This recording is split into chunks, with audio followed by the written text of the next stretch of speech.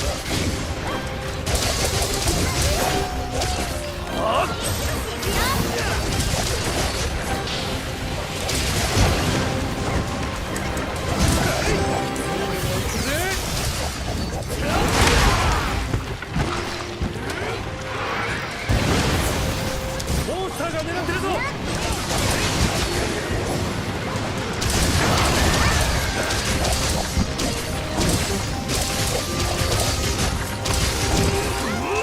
とっておくだ。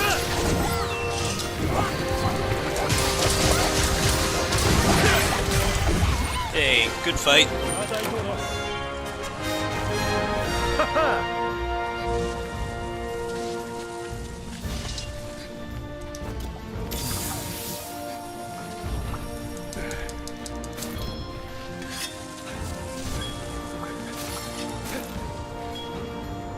Man, it doesn't give you enough time to get that stuff.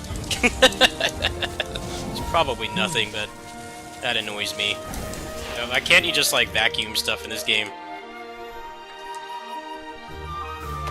Loot vacuums are underrated.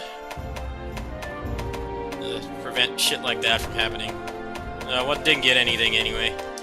It's junk. Oh well, only took 4 minutes. No biggie.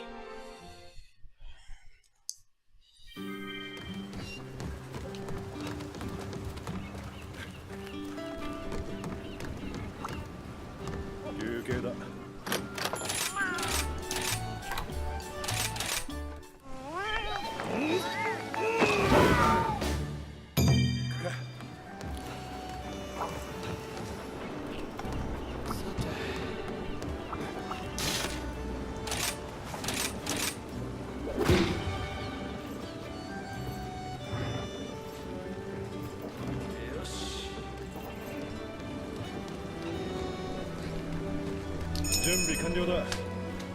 もう少し待ってくれ。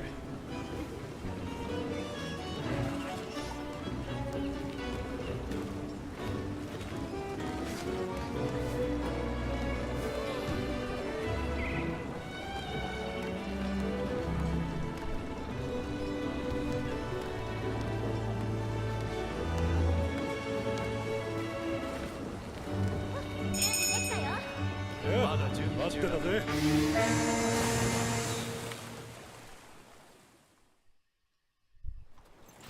さて、行きますか。行くとこまで行ったな。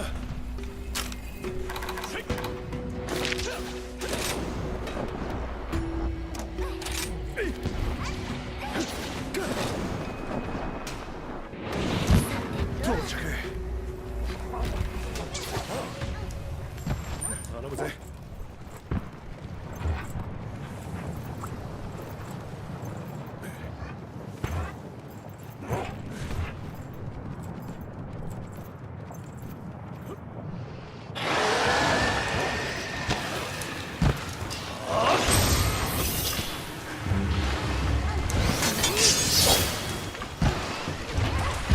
あいつが標的か。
Alright, while you go play rodeo, I'm gonna go ahead and get these parts. Because I didn't do that last time. Oh, I got one spike. Already better than last time.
Seven more. These things I just don't want to drop. I'm starting to see why I didn't get any of this stuff. It's not like I didn't play the game. I just had bad luck.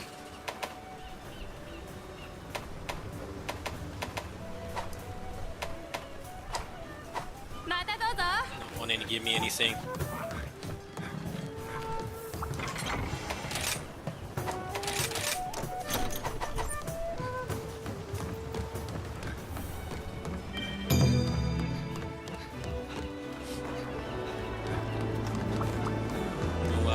Just farming money.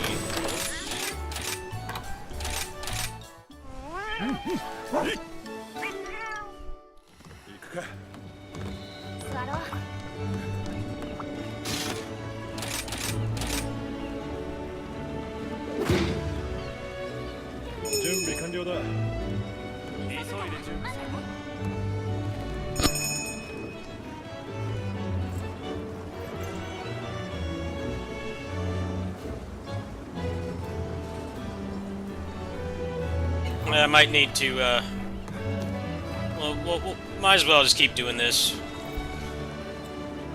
Is there like a better one with a better drop rate or something? Might as well just get this out of the way. Yeah, the game's trying to piss me off, but I'm pretty relaxed right now.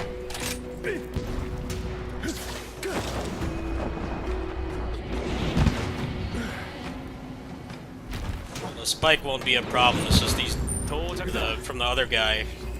It's just this one doesn't want to drop.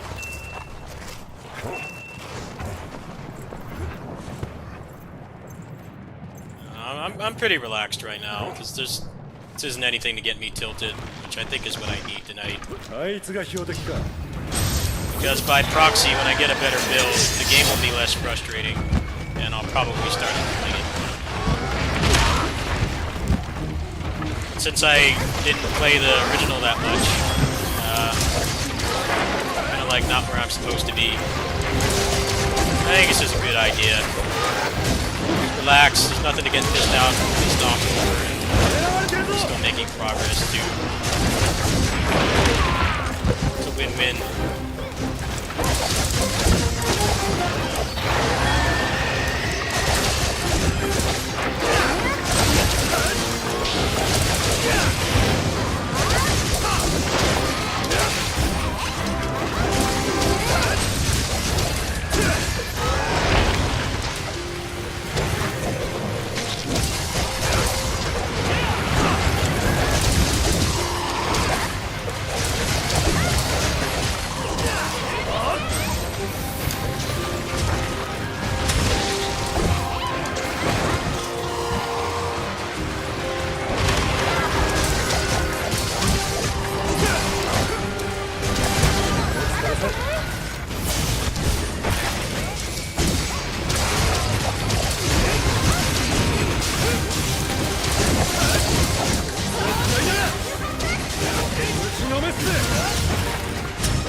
Pick up this stuff. You keep missing out on stuff. It's not dropping anything.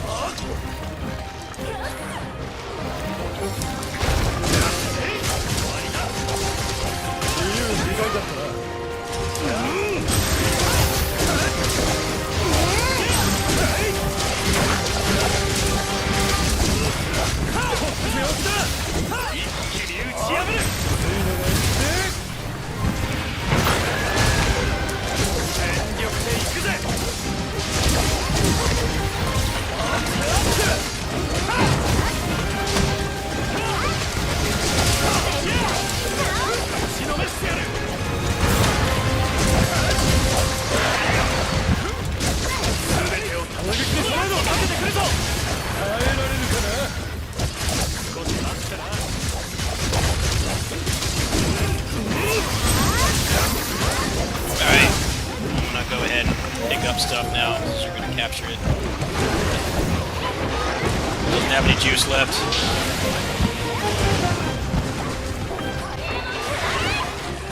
Let's see if I can even get one this time. Largest size. What does the size mean? Does that mean that like the monster model is actually bigger? Or does it like have like a gameplay effect? Like they have more health or something? I never noticed a difference. It says smallest size and largest size, and I'm a newbie, so I have no idea what that means. The other hunting games I've played didn't have anything like that. They're always the same size. Like, I don't get what that means. Does it have like any bearing on gameplay? Look the same to me. I don't notice any difference. Doesn't seem like it does much. Hey, cool, I got one. Nice. The monster size changes. Does their health change? Or like drop rate or anything? Or is it just sometimes they're bigger and sometimes they're smaller?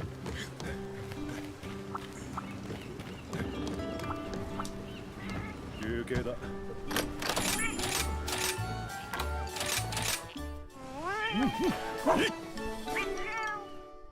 よし。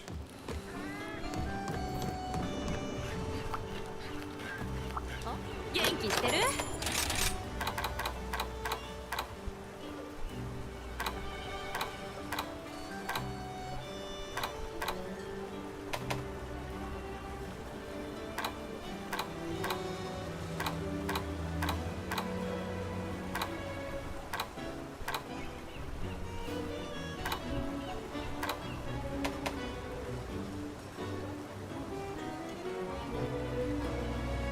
？Alright, only 6 more to go.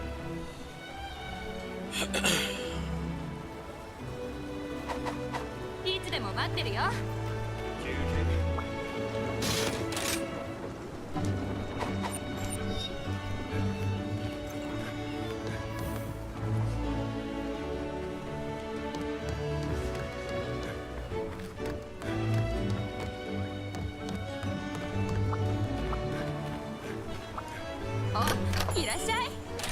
腕が鳴るね。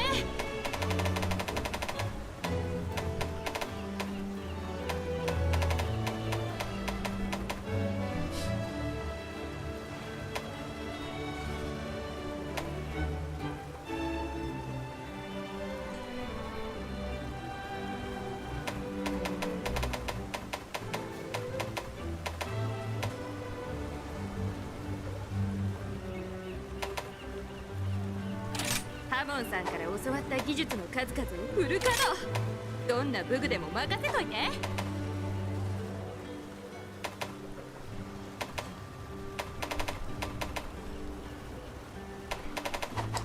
またどうぞ。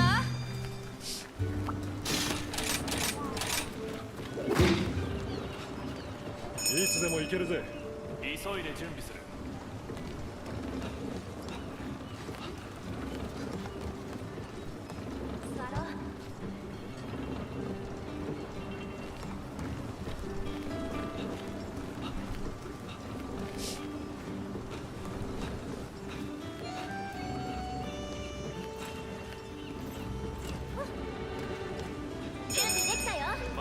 頼りにしてるぜ。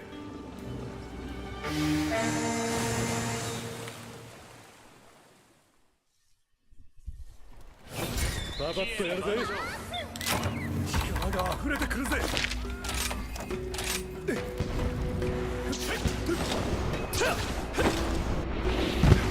さてと行くぜ。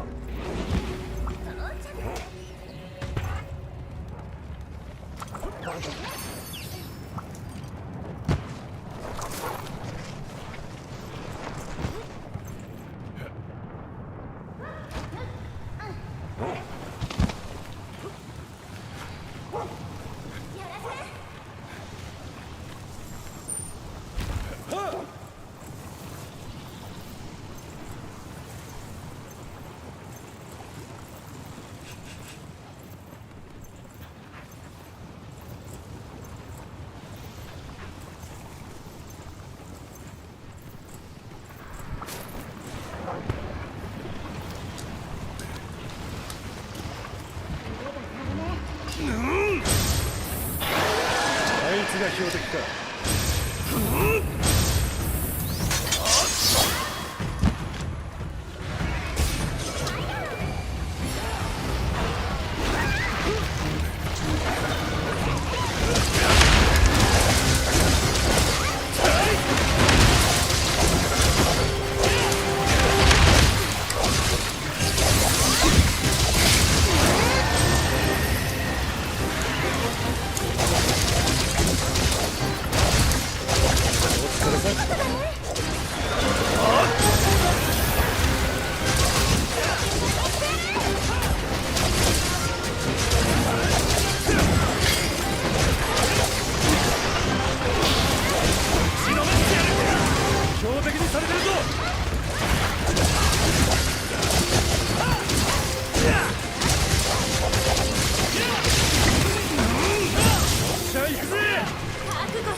最強だな。本気にさせたな。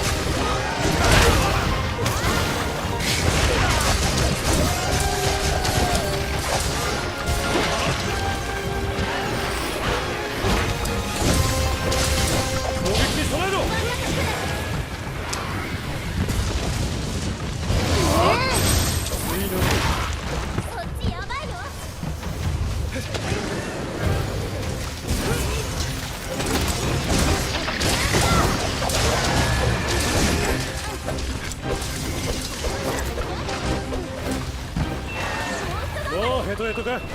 罠を捨てる。 It's not being kind today.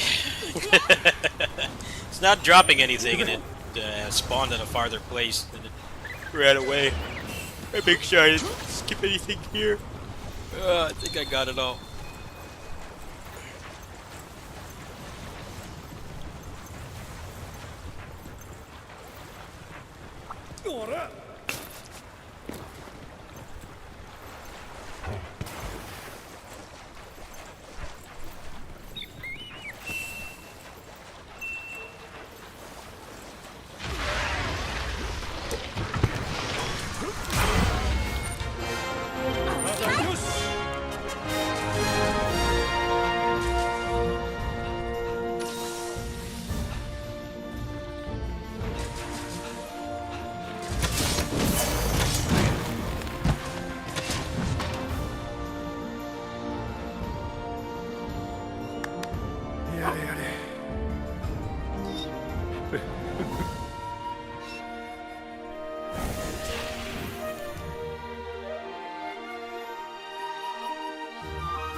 Well, I got 2 that time. I can't complain about that then.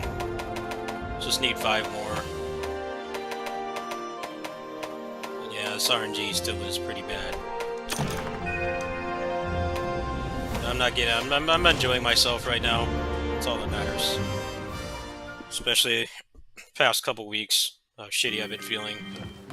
I'm enjoying a chill grind.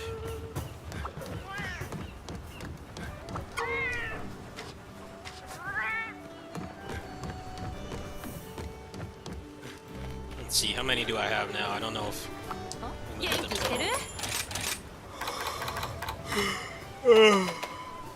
Oh, I only need 4 more. So the light's at the end of the tunnel.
Should let people know this, but I have really bad arachnophobia.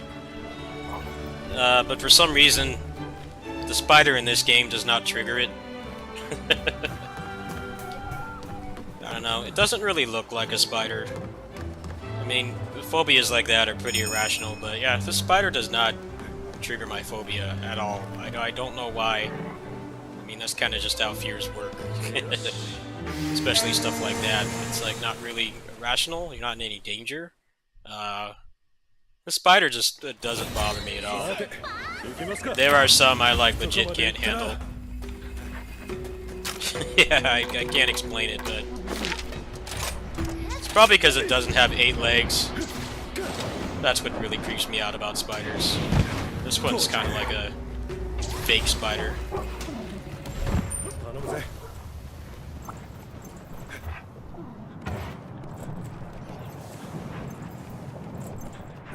Yeah, it was hard for me to beat Bayonetta 2 because they had big spider in that. 会いたかったぜ。 And one in Neo as well. I hate the spiders in that game. They really freak me out.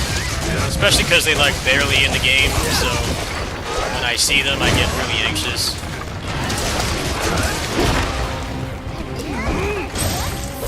A very uncommon enemy in that game though, so I was still able to play for 100 hours.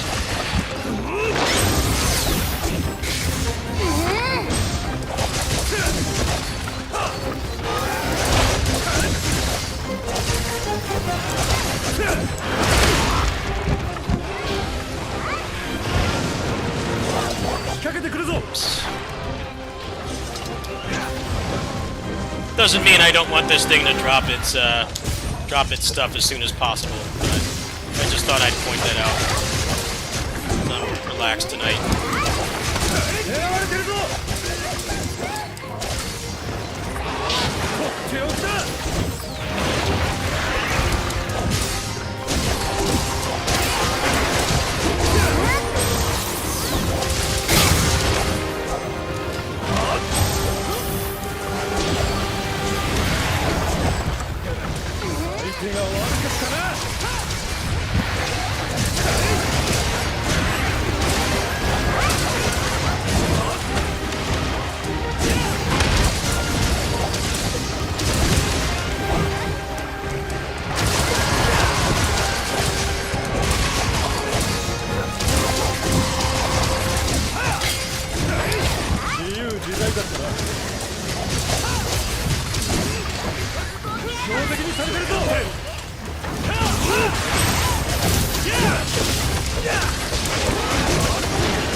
There I missed.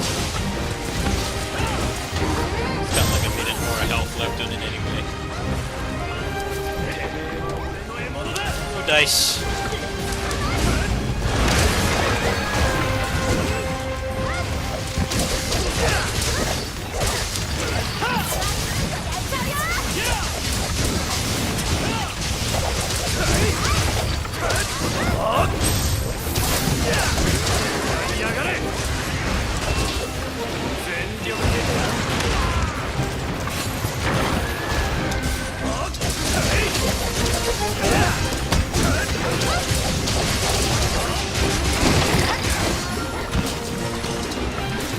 Yeah, got one. Nice.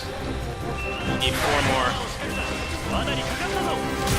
Next couple ones will decide to be nice. 終わりだ。取っ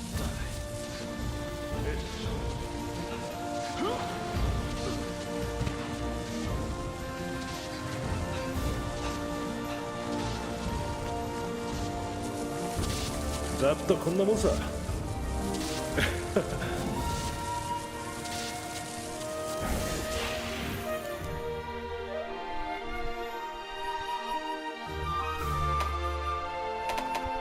Oh, never mind. I think I'm done. So 2 from the broken parts, and 1 from the capture, and then 1 from the target rewards. I can't confirm or deny. Let me go back to town. That might actually be it. Yeah, the game is rewarding me for all the shit I deal with. It's throwing me a bone here. I'd like to get at least one of these gems done tonight. Yeah, I got enough now, so it's just the Narga Medulla and the Almudron Claw. So 9 of the Claw, and then 2 more of the Medulla, and I'm done.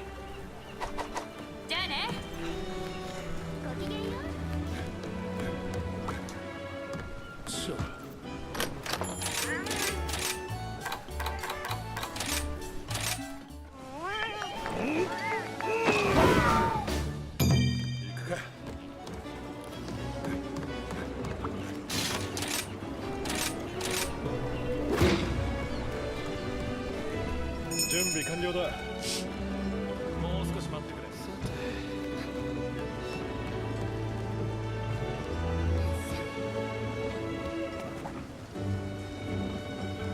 行くか。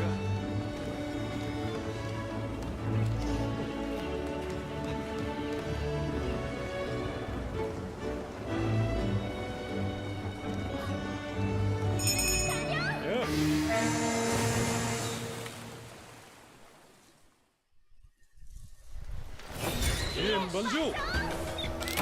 力が溢れてくるぜ。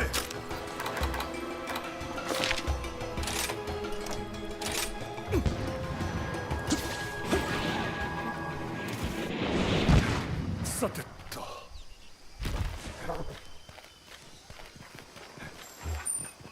頼むぜ。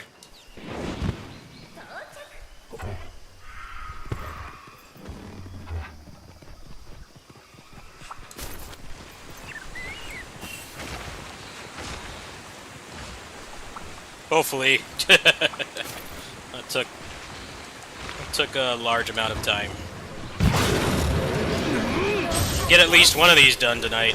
It's only 11 yet over here. Started earlier tonight. You know what, if I just sit here and think about all the stuff that's frustrating me and how I have no control over it, it's gonna be worse. Like, I should just, like, actually do something. So far, it's just been fun tonight.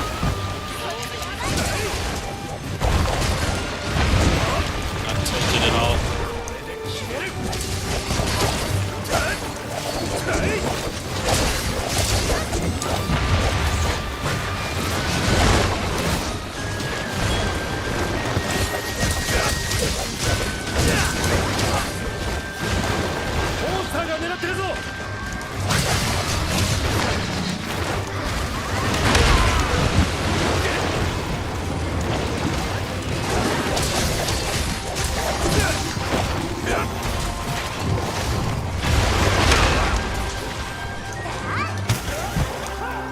That's very, very annoying.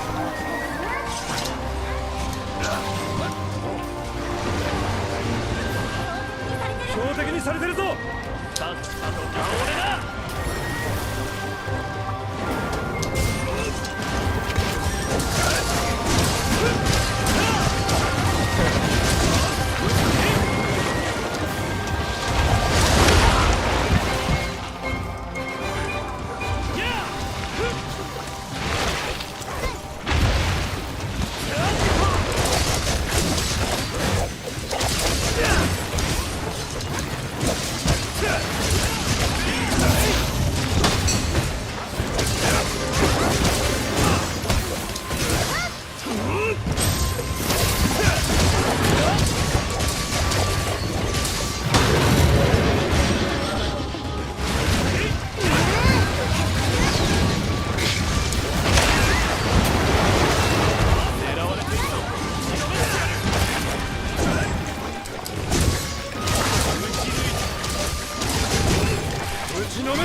もらうぜ。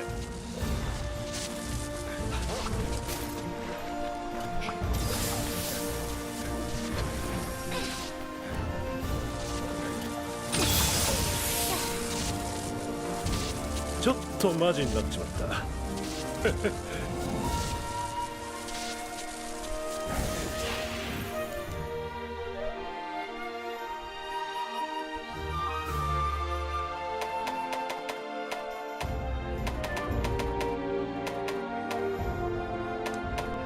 Okay, it was the claw I needed, right?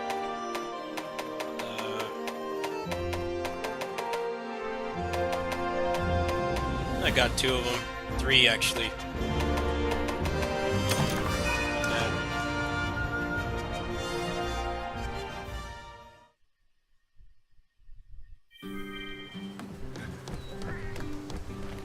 Oh, 元気してる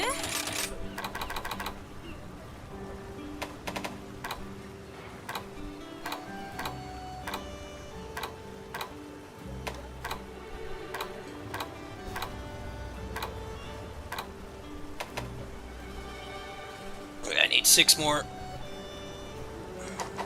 いつでも待ってるよ。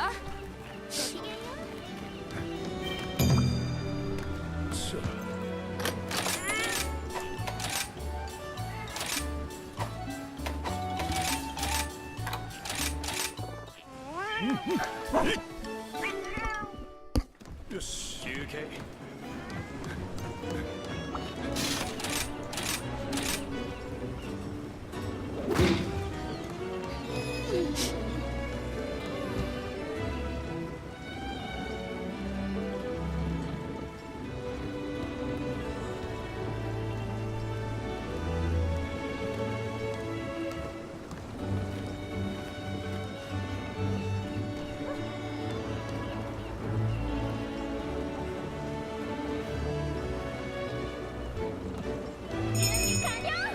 少し待ってくれ。急いで準備する。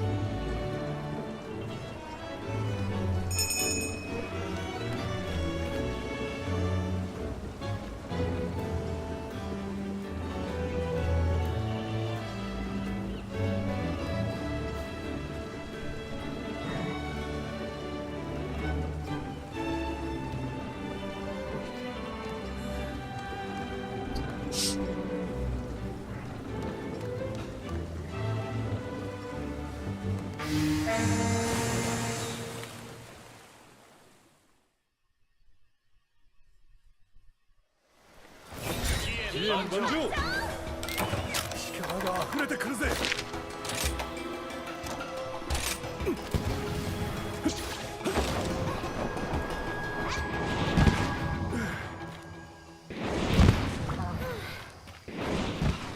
よし。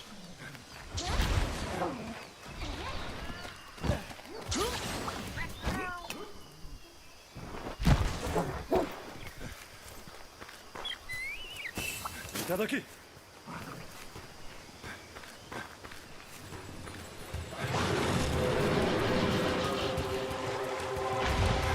ただきだ。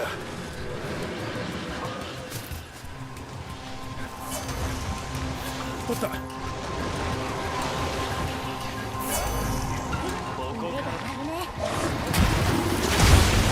つけたぜ。モンスターが狙ってるぞ。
敵にされているぞ。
よし。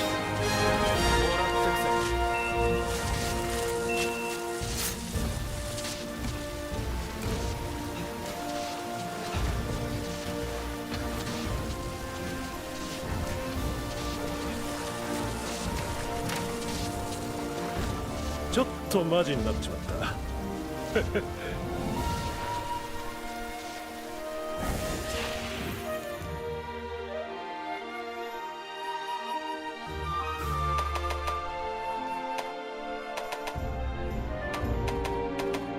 Oh, got 3 that time. I think I just need to do it once more, hopefully.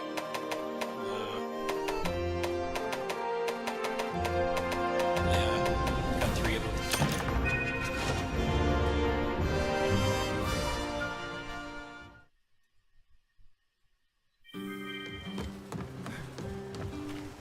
Oh, 元気してる?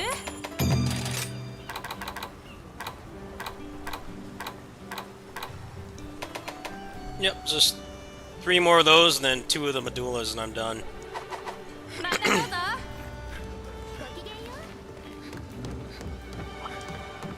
休憩だ。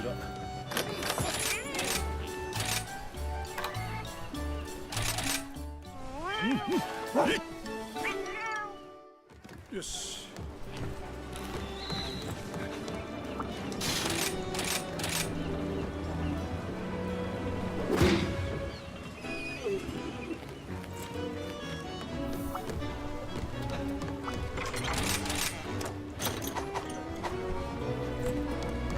いつでも行けるぜ。まだ。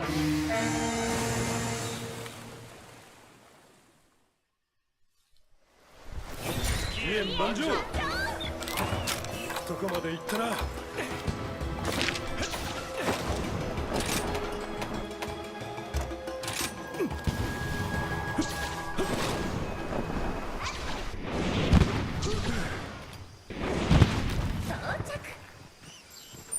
行くぜ。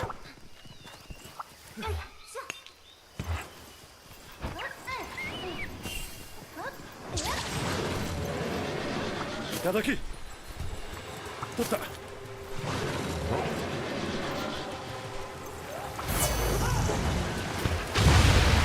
狙われてるぞ。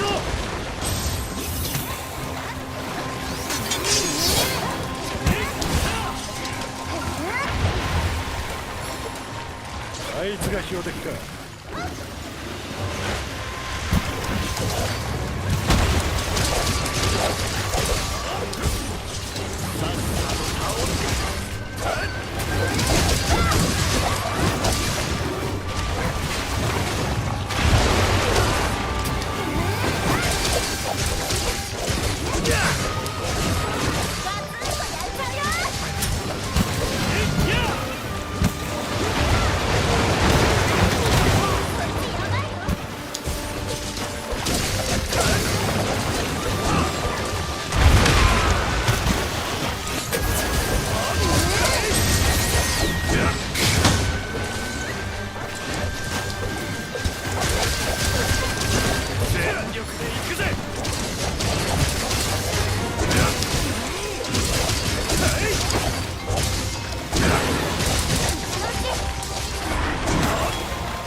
疲れさ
ちょっとマジになっちまった。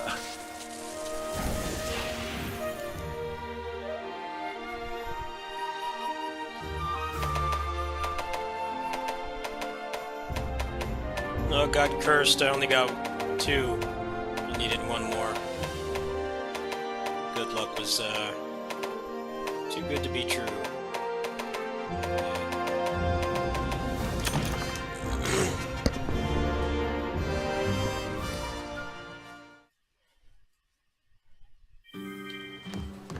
Oh, let me see. I might have gotten one. Another one. いらっしゃい。 Nope, I really am missing only 1. Might as well go do the other one. Well, that's up to you guys. Yeah, I guess we'll just finish this one. 休憩だ。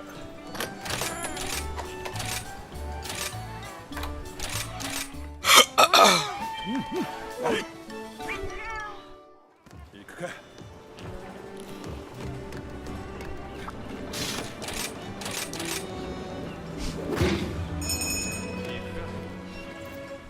いつでも行けるぜ。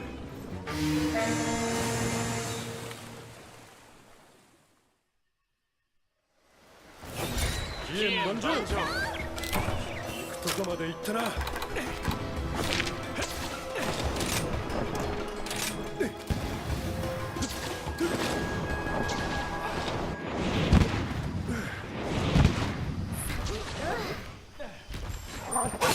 頼むぜ。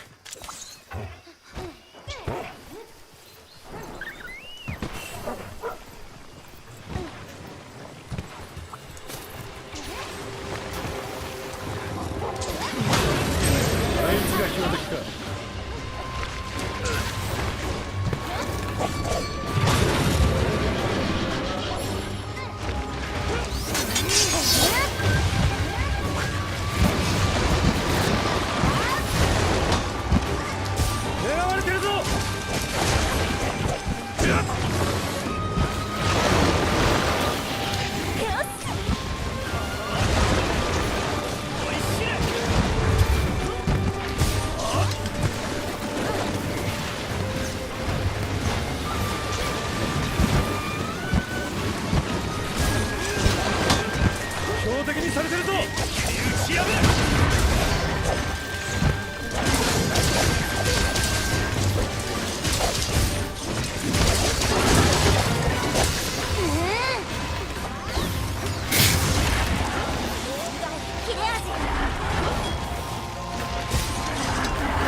もらっていくぜ。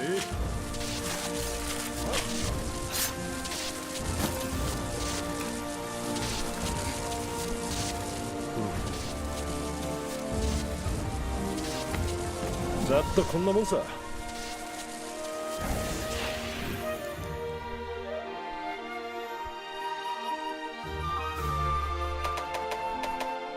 Okay, done with that for now. Just two more drops from the other one. I'm done. Some big progress tonight.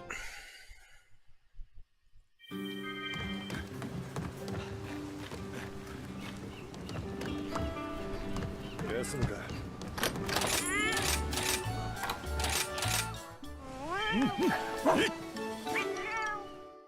よし。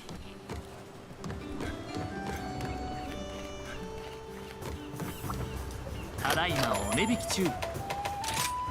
何が出る？おお、やったね。ついてるね。ごゆっくりどうぞ。ちょっと緊張。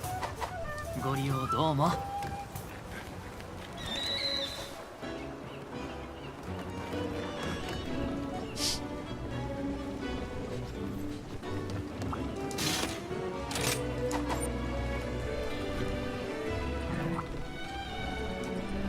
盤上ですね。お好きなクエストをどうぞ。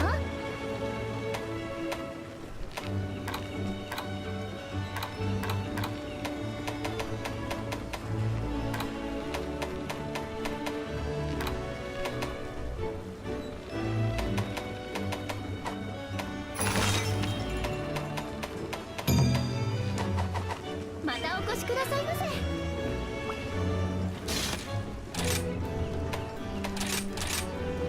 Okay. きてるぜ。急ぐからまだ待ってね。準備中だ。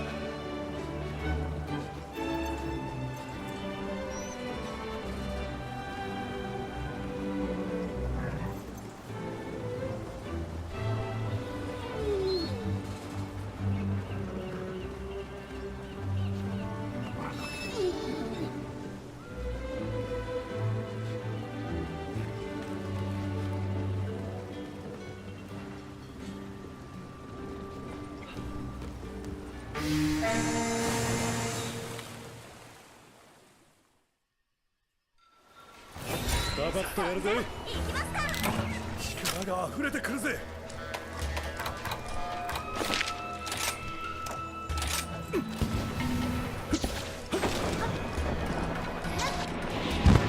さて頼むぜ。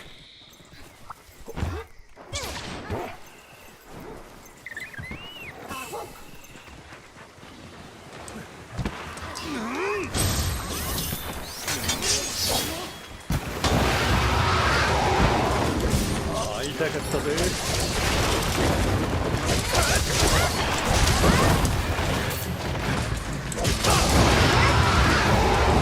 攻撃に備えろ。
もらっていくぜ。自由自在だったな。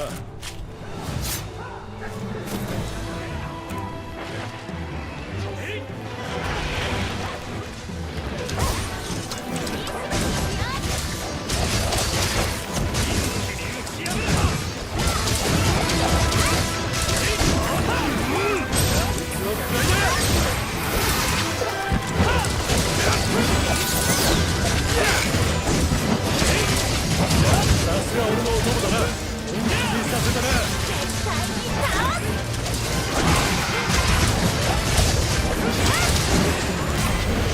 Destroyed.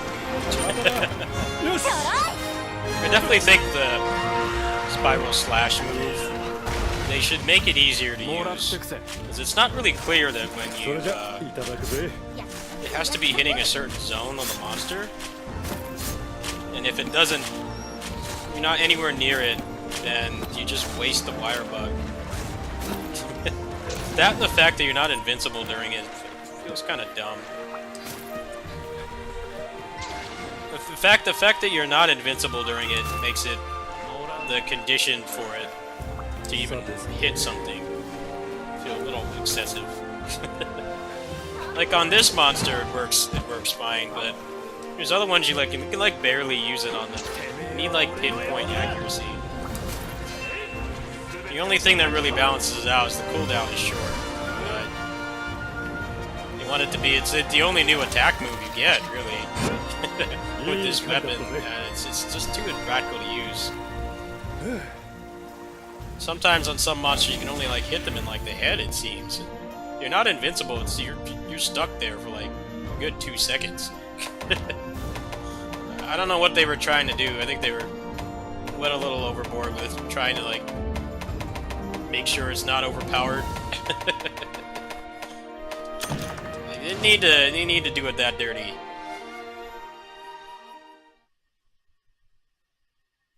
You're already not invincible during it, so it's not really something you can just throw out, but you still have to be at like really weird positions.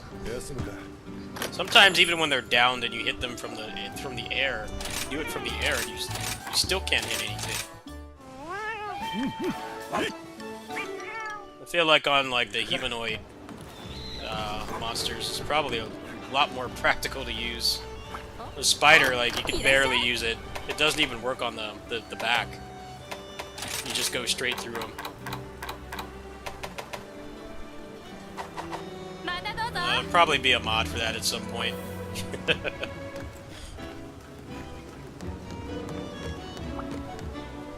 I mean, if it like made you invincible the entire time, I could see that being the trade-off. But you're not invincible. You can get hit out of it at any time.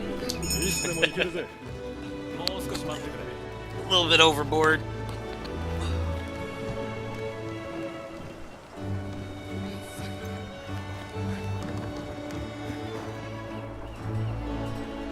Ugh.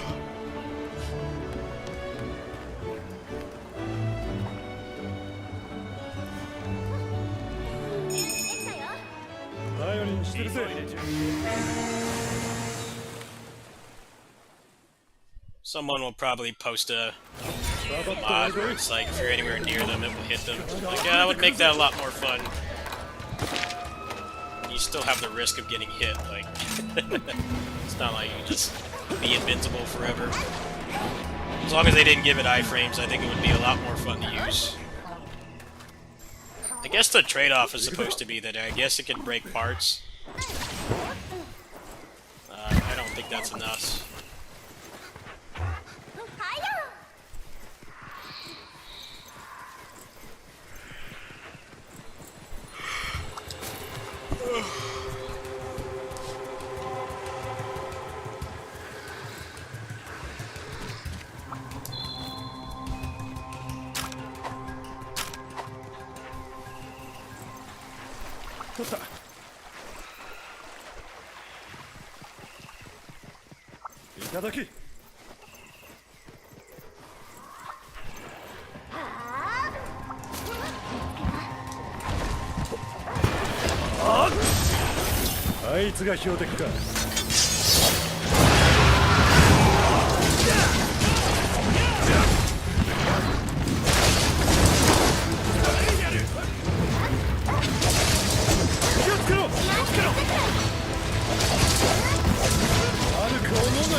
Tail's already down.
に備えろ。気をつけて。い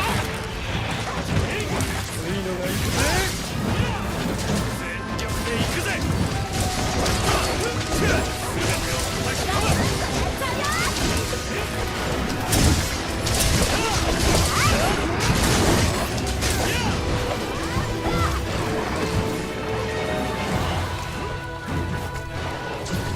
打ちのめしてやる。おしまい。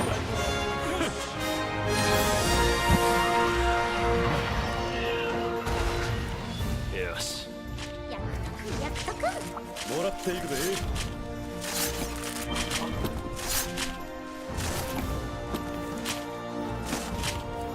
悪く思うなよ。もらってくぜ。惣菜いただき。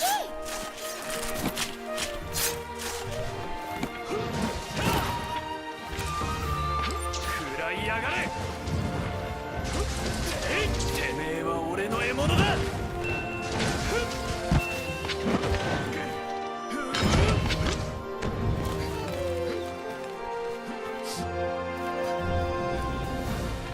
研ぎ澄ます。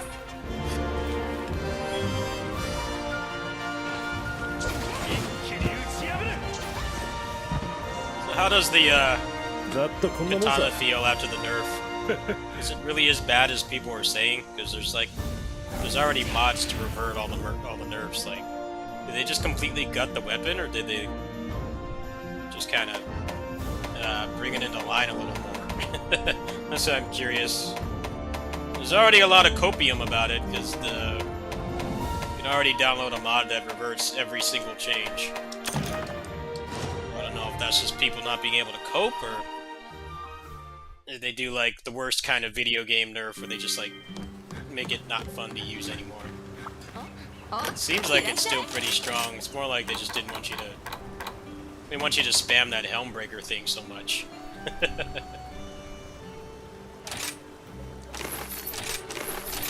Alright, we're done with that. Let's,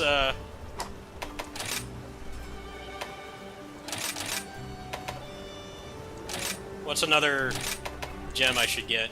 So I'm done with that now.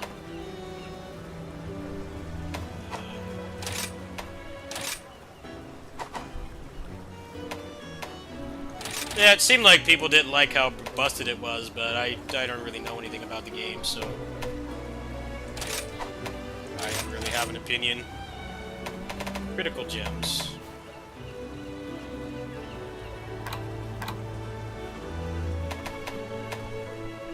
Okay, let me find which one that is.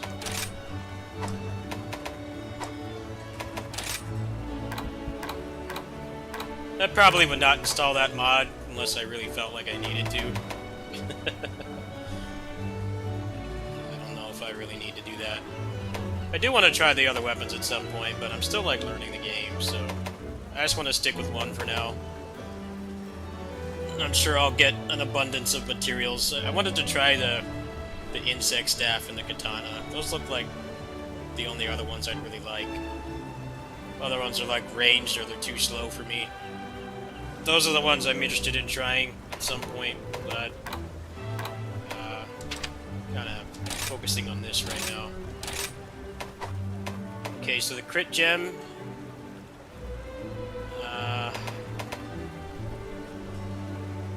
Looks like I need Magnamalo horns.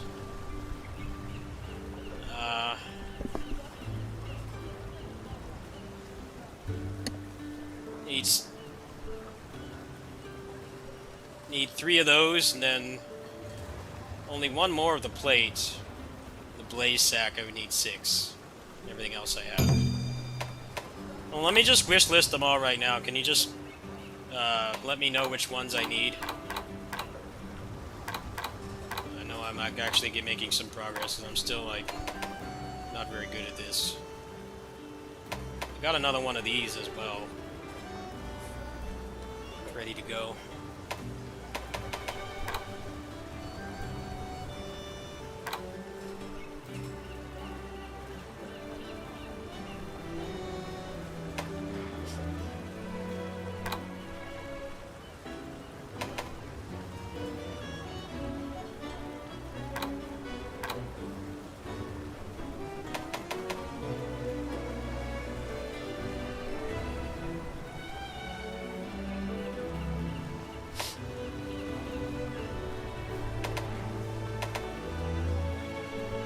what other gem should I wishlist?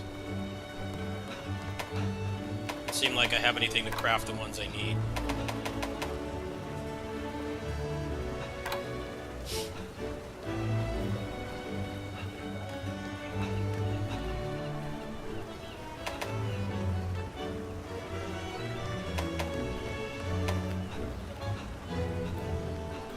Oh, it might be good to make these, actually. Stun resistance. I could just make 3 of those right now.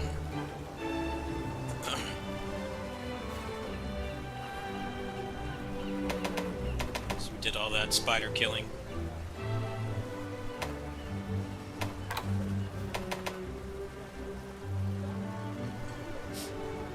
Alright, I'll get those 2. But let me know what else I should get. I want to wish list them so I know I'm actually making progress, because I'm still a little bit overwhelmed by all this.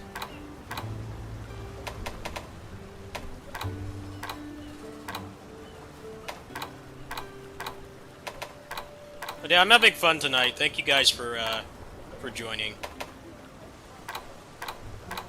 Thank you guys for joining. Relaxed tonight. I'm not pissed off. I think I tend to box in my emotions a lot.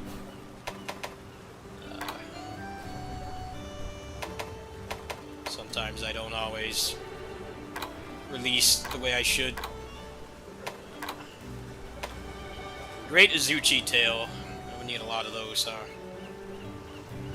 No, I'm getting better at using the Iron Shine Silk, so I'm not gonna bother with that right now.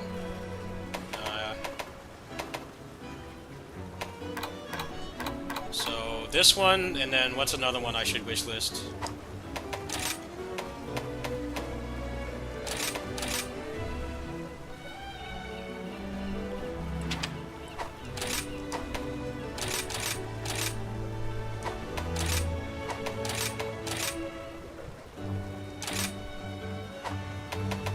Yeah, it's really good.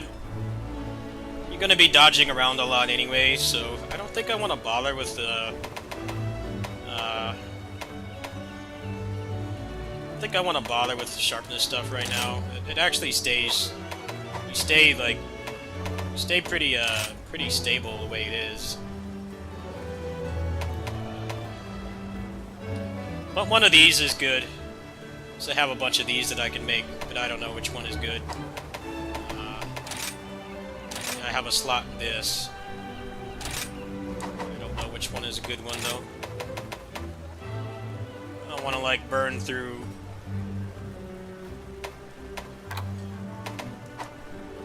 I don't want to burn through stuff just willy-nilly. Gotta make sure I know what the hell I'm doing.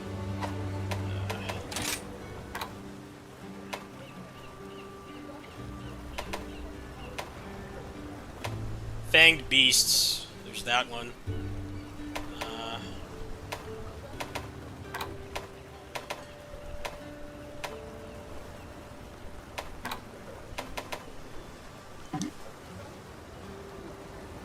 Oh, I don't have that yet. Let's go with this one for now.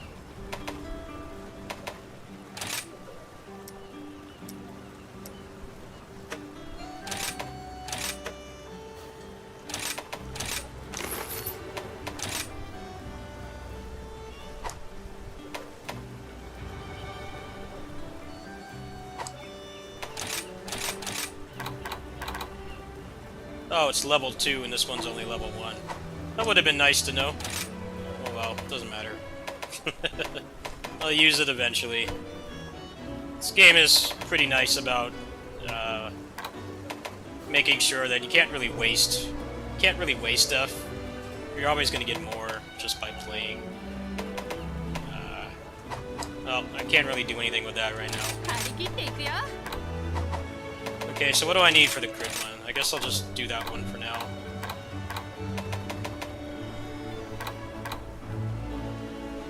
Probably do a pretty significant amount of damage, extra damage already. Spearbird. Especially because I have the mod on. The mod to just max it out every time. 難しい注文どんと来い。修行を重ねて磨き上げたこの加工技術で Alright, well that's not too bad. It's not too bad. Definitely take out the stun, maybe. See my stuff right now.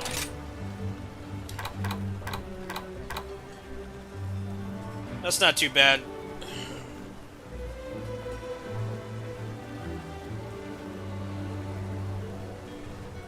Could be worse. Got max evade window, which is really good with Iron Shine Silk. Then the extender, you dodge right into it. Notice I like barely have to sharpen the weapon anymore. And I'm like not even really good at the game, so once I get better at it. I guess you can continue the story, or whichever you want to do. I'll do this one for now.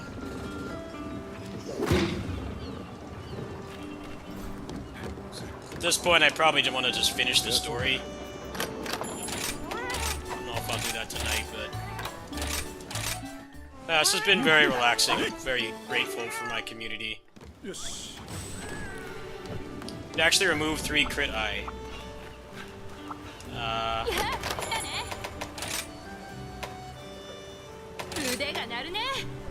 don't even remember where the crit eye is coming from.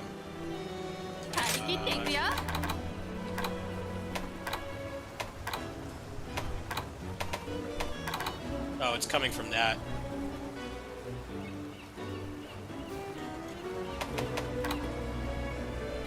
Well, that one's got the evade window, so...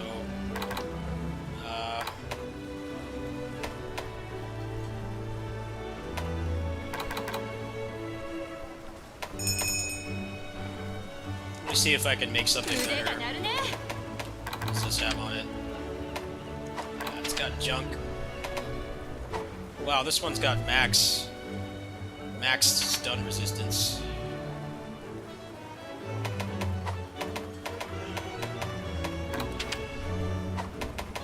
Doesn't really seem like I have too much better stuff right now. Don't worry about it later. Walk me through that later. I'm very uneducated monster hunter. Tokiden and God Eater I know pretty well, but this... I really know what I'm doing. ババッとやるぜ。力が溢れてくるぜ。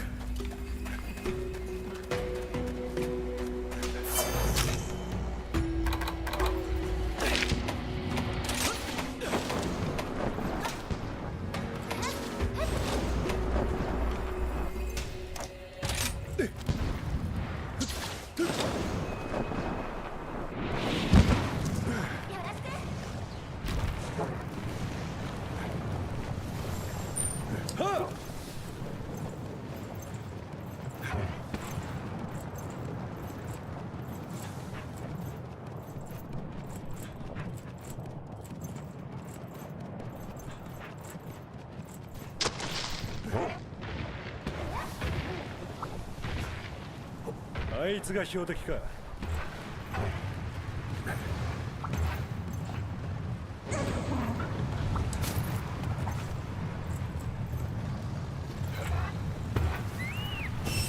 ぶったたく。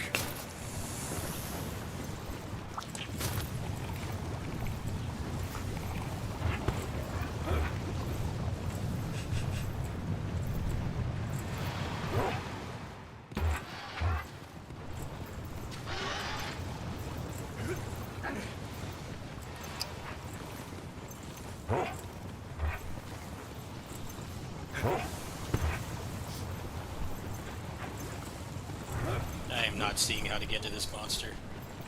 Maybe it's down here. No, I can't go that way. I don't know how to get to it. Game journalist brain. Oh, there it is.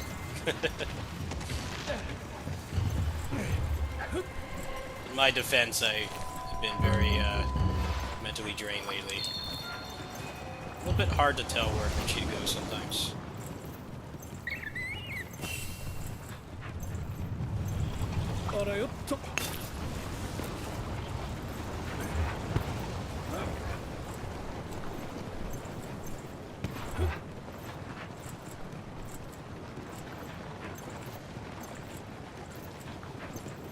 ぶっ叩く。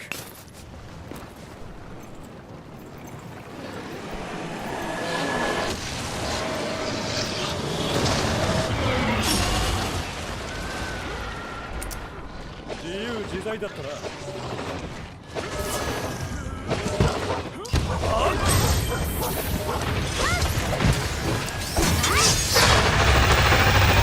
さすが俺のお供だな。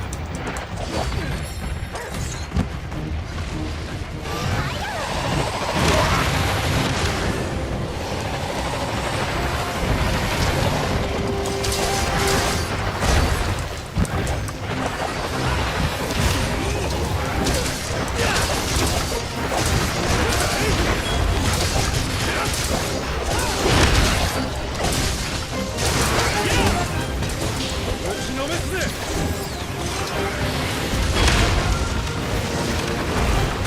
標的にさっしゃ行くぜ。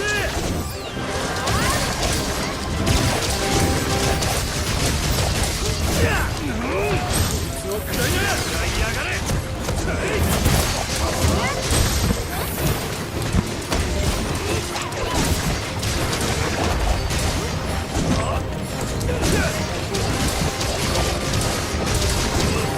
手置きだ。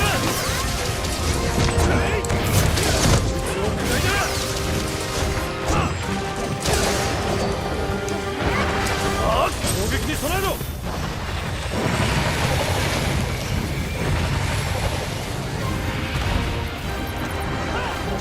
狙われてるぞ。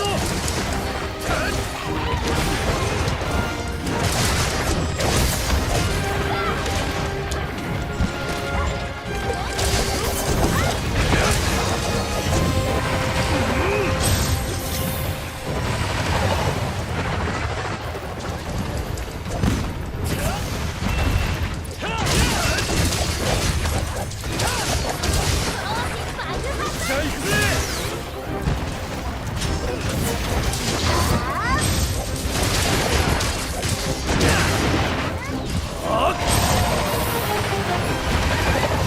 モンスターが狙ってるぞ。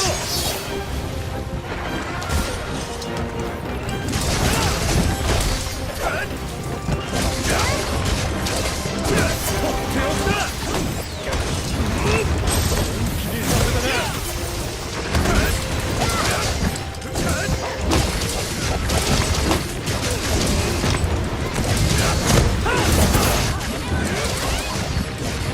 しゃあ行くぜ。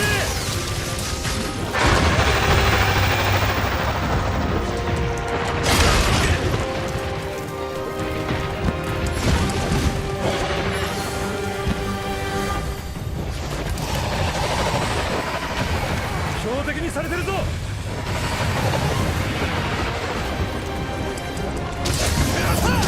ちのめすぜ。気をつけろ。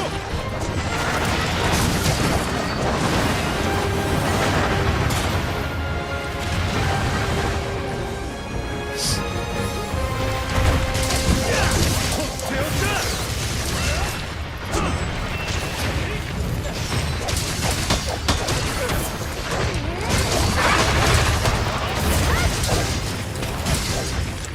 おうヘトヘトか。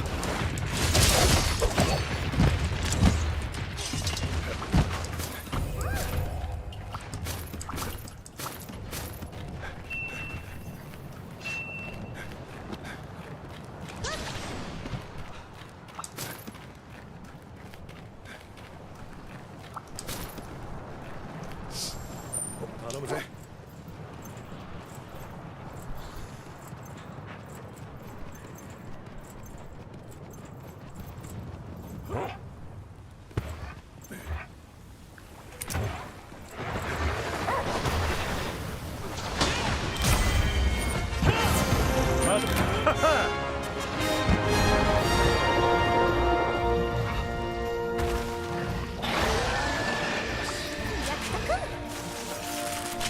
悪く思うなよ。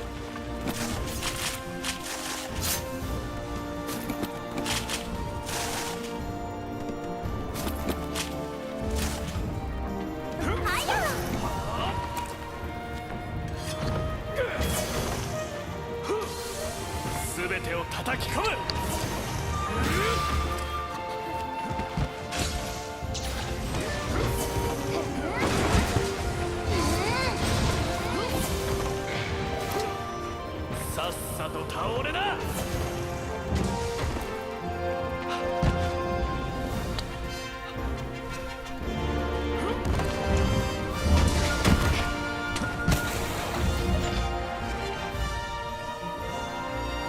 いい狩りだったぜ。うん。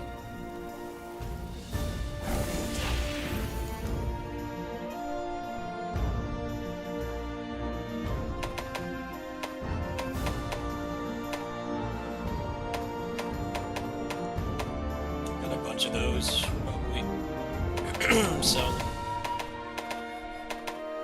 definitely feel quite a bit better today. My stress levels are really fucking with my body. I think this was a good idea.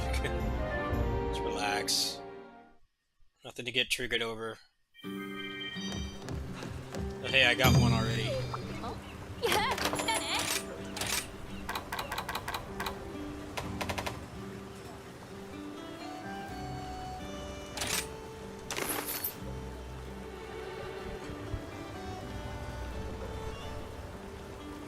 I think one of those is good enough for now. It's only 10% for 2 more, and it's probably going to take like another hour. Just looking at the cost to effect ratio at the moment. I'm not quite sure. One might be good enough for now.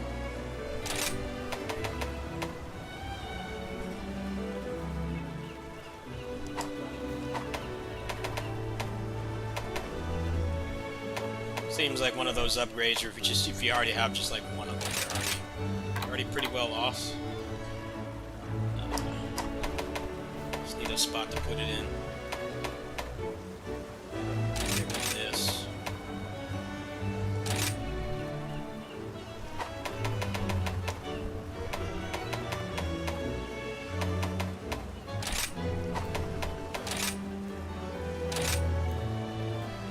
Oh yeah, I can take these out, huh?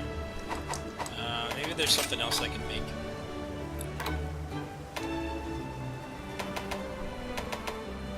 I realized I had too much on.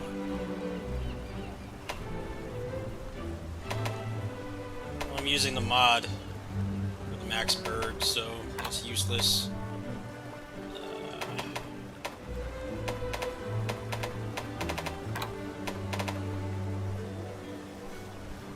Speed sharpening. And I'm like barely even sharpening anymore. Getting a little bit better at dodging, so I don't know if that's really needed at the moment. Might as well just continue the story. If you guys still want to play. I think that's enough progress for today, at least with the jewels. Decorations or whatever the fuck they're called. ごきげんよう。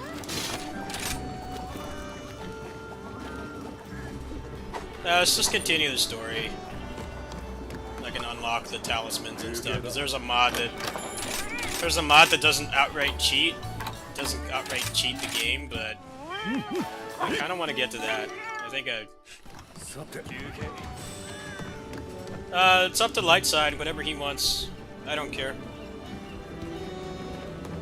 You guys have helped me enough. It's really your call. I think I should be doing a pretty significant amount of extra damage already. いらっしゃい腕が鳴るね I'll worry about the elemental stuff later, because that's gonna be more grinding. I kinda like didn't play the base game that much. I pretty much got to the end of the story and stopped, so I don't have as much stuff as everybody else. Definitely something I'll look into later. Did they update Babylon's Fall? I don't know, did they? You tell me. I don't know. ハボンさんから教わった技術の数々をフル稼働どんな武具でも任せといて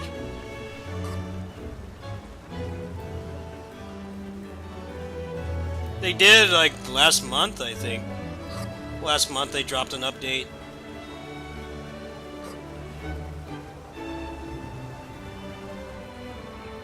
There's probably like 3 people playing. a shame, man. I like that game, but just from my いつでも experience, 待ってるよ just from my experience with other games like that,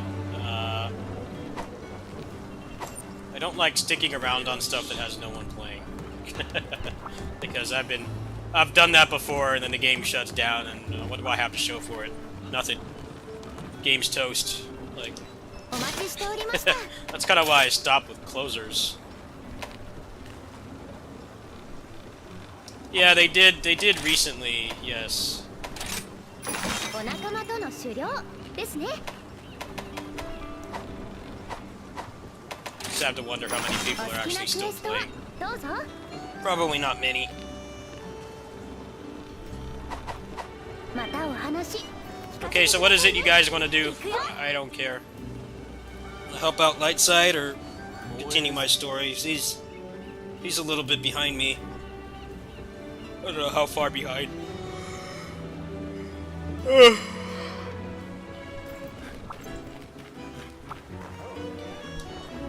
Butt looks sick. Spill the tea.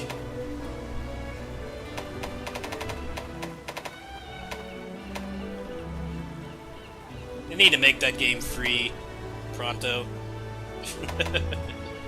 I don't know why they haven't. People would definitely play that if it was free. It's the fact that it's not free and there's all the clickbait about it, making the game worse than it is. That's the main problem right now. ってわけで結構ベテランなんだよね The game itself is not terrible. It's 腕前 actually は quite 信用 fun. してくれて大丈夫だからね It's just charging $60 for that and then still having like a battle pass and stuff. They're just asking for clickbait to be made, and that's exactly what happened. People are fucking saying it's pay to win. I'm like, well, sure, they might make it like that later. They might make it so, you know, here's this level 800 weapon that you could just make, you could just buy. Really? Huh. That's good to know. I still have that game. But yeah, they need to make that game free.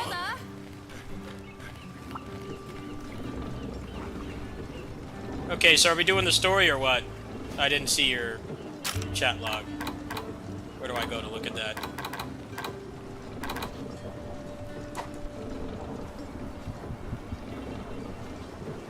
Yeah, they need to make that game on PS Plus. Put that game on PS Plus.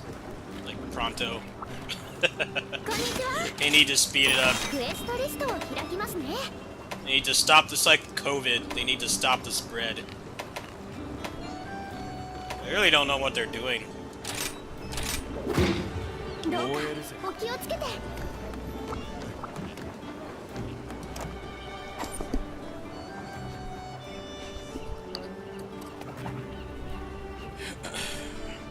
Like, that game should have at least had a fire sale by now. Like, $20. Like, no more than $20 for that game. If they want people to actually try it.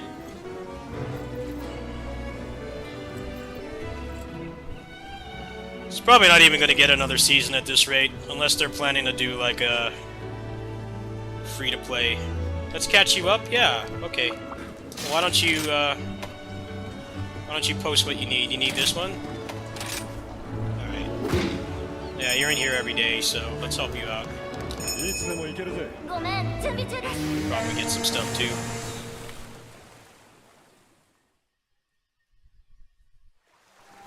Hey, send me a link to that stuff on Discord. You got a good video? 花が溢れてくるぜ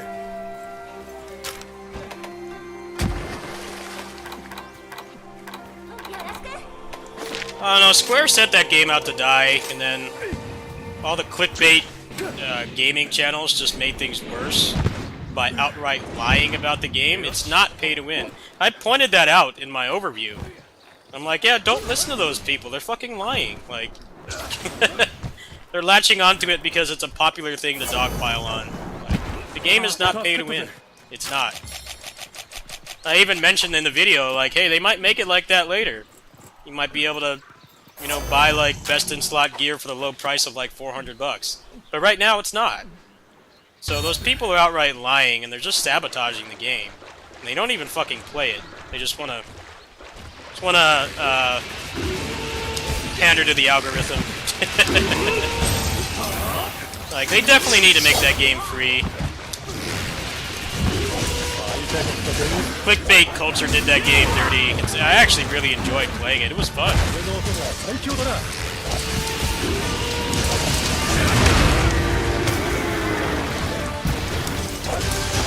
Clickbait can really fuck up a game bad.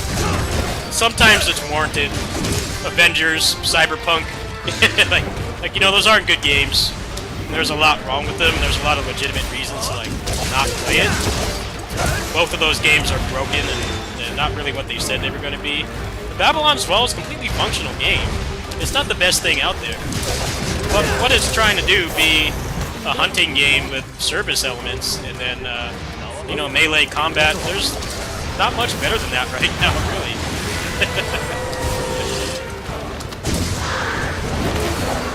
I don't know what the fuck Square is doing.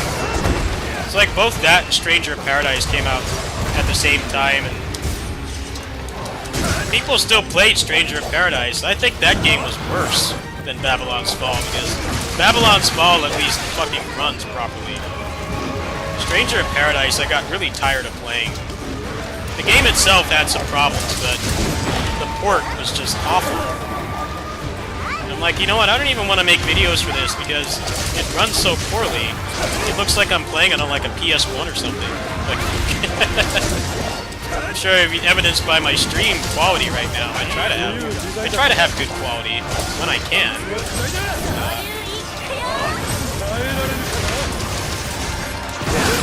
They still haven't fixed Stranger of Paradise either. They're already promoting DLC for it. I'm like, I'm not buying that shit unless you fix your game. Like, give me an honest reason why I should cough up money for that DLC when you can't even fix the PC port. It's been months now. Well past the point of playing the gamers don't have patience card. Like, well past that point. Should have been fixed like within the first couple of weeks.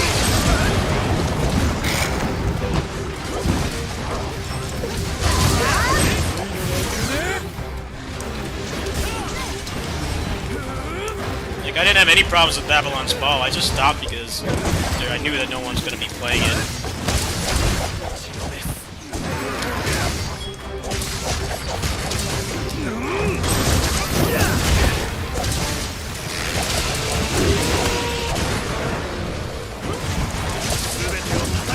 Yeah, I felt really good uninstalling that game. It wasn't even a rage uninstall. I got all the achievements. I played through the whole game.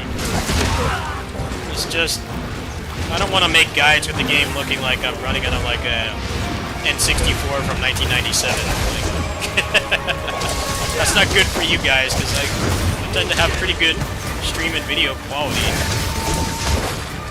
Put up like the highest quality I can, within reason.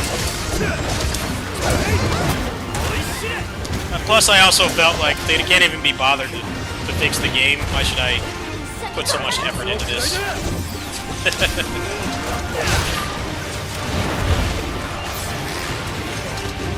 It's like a toxic relationship with that game. It's like, you know, you're not, the other person's not pulling their own weight. You gotta just kind of cut your losses. That's kind of how that game is. They don't want to fix their broken game, so why should I advertise it for them?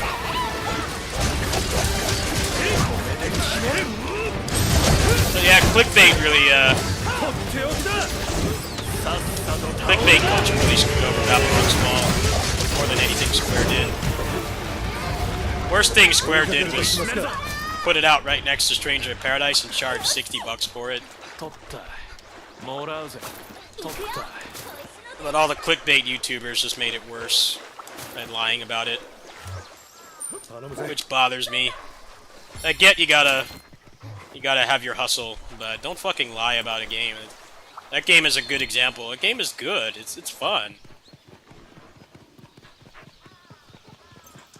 But the game being full price full AAA price is not doing it any favors. I'll tell you that much. Should have been $30 like months ago. Not everybody is gullible and always just believes in clickbait, but I think with that game it definitely screwed it over. Yeah, Stranger of Paradise is in an unacceptable state. It really is.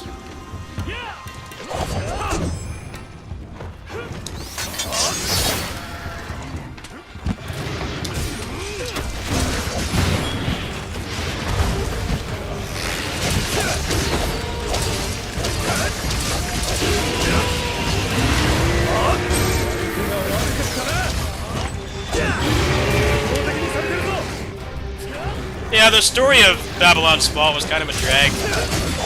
Went on too long. But they're trying to make this weird game that's like full campaign with cutscenes and story and stuff and NPCs and everything, but then like it's also a service game, which is kind of how Avengers is. But the difference is Avengers is like 6 hours, about average length you would expect for a game like that. Babylon's Fall took like 20, like over twice as long. And I think they did that because they knew that they sent that game out to die. So wanted to make sure that when the server shut down, the game's not completely useless, which is nice to a degree, but kind of just like this game I'm playing right now. The fun is when you're done with the story. The sooner the story is over, like that's when the real fun starts. That's when you can training wheels are off and you can play with your friends.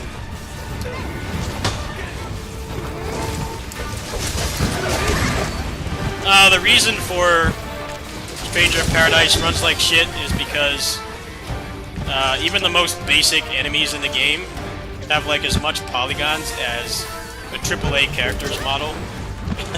Like a character in like a AAA game, so like Cloud in Final Fantasy VII Remake.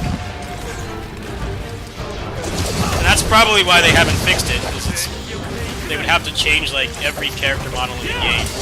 I don't know why the game was made like that in the first place, but that's the reason. The fact that they're still selling that game for full prices, some shady shit. The game itself is fun. It's not terrible. It's not as good as Neo 2 by any definition, but the technical problems ruin any kind of fun it could have had. I got really agitated playing it. I liked it enough to get all the achievements. And like, you know what? I'm tired of playing this game at freaking like 500p on low settings just to get something playable. Like, I shouldn't need to do that. I did it anyway, because I was stuck with the game and I couldn't refund. And I'm like, you gotta meet me halfway here. You're charging me $70 for something that should be that quality. So there's legit indie games I could play that run fine. They're like a third of the price or less. And I'm open-minded enough to like indie games, so... It's your competition, because I can play those games and enjoy them just fine.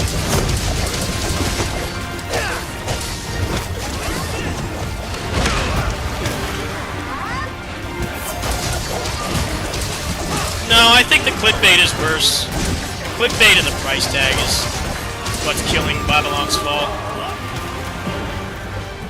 Because the people who do that stuff, they have a very calculated hustle.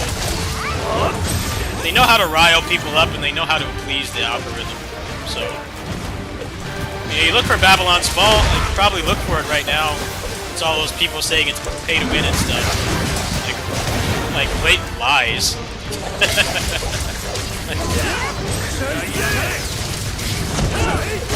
Fortunately, people can't really think for themselves anymore. And even if they can, the $60 price tag is not doing the game any favors.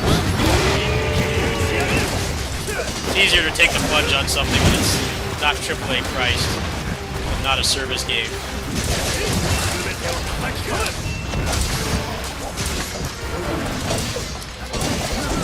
Yeah, they need to make that game free, pretty much. That's the only thing that's gonna work at this point.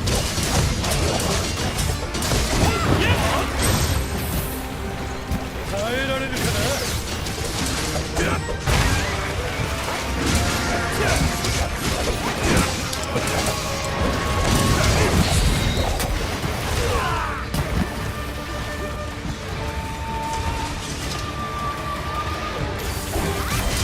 Which one, Babylon or また行こうだ。 or Stranger? よし。 They're both worth that price, especially if you buy Stranger on PS5. That's like the only playable version. Babylon's, yeah, it's worth that price.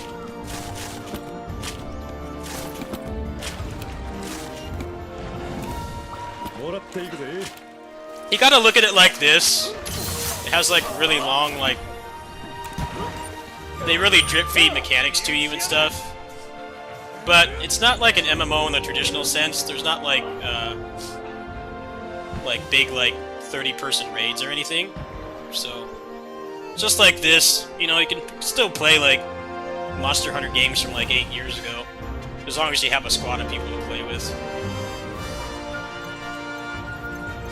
The player base is going to be hard to deal with if you don't have friends to play with, but it's just like Monster Hunter. You know, it doesn't matter if there's only like 200 people playing. You really only need 3 other people to play with. You can just progress at your own pace, and it's not like there's an auction house or anything. It's definitely a problem, but not as bad as, like, say, Closers, you know, which does have like an in-game economy and raids where you need like 20 people and stuff, and there's barely anyone playing. It's quite a bit different from that, I would say. Like, games like Closers, it's like kind of got to really consider if it's worth playing. And the game is like obviously designed around having lots of people on, and there's not. On Babylon Spawn, I definitely can squad up with 3 friends, play the whole game. There's nothing stopping you.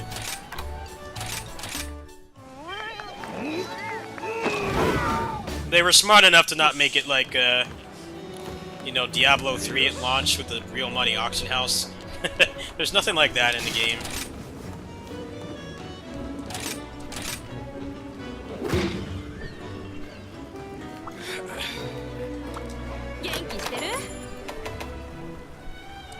Optimization for Closers is terrible too. That's the other reason why I stopped playing. I don't like doing raids at like 20 FPS. I'm sorry. I gotta draw the line somewhere.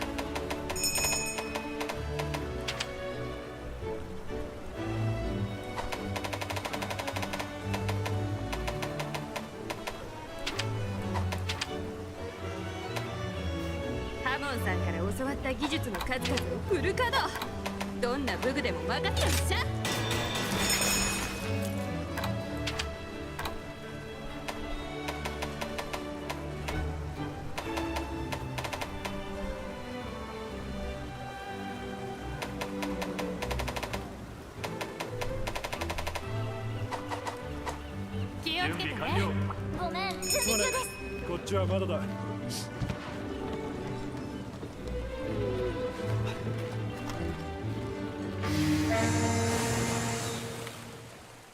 I think Closers is better to just play on the private server at this point.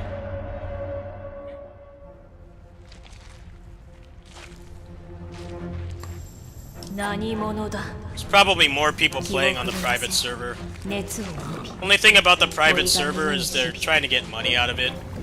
So it's like, you know, that's shady. That's the thing about modern private servers.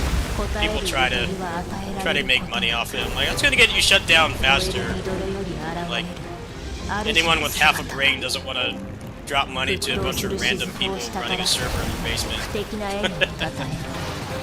But the private server has a lot of other benefits. I think they give you like more stuff if you donate to them than you would get on the official server, but still, like, they can get shut down at any time. definitely wail on way better games than that. さて That was the thing that kind of turned me off trying it. どこまで行ったな Like, I don't know if I want to be giving money to random people.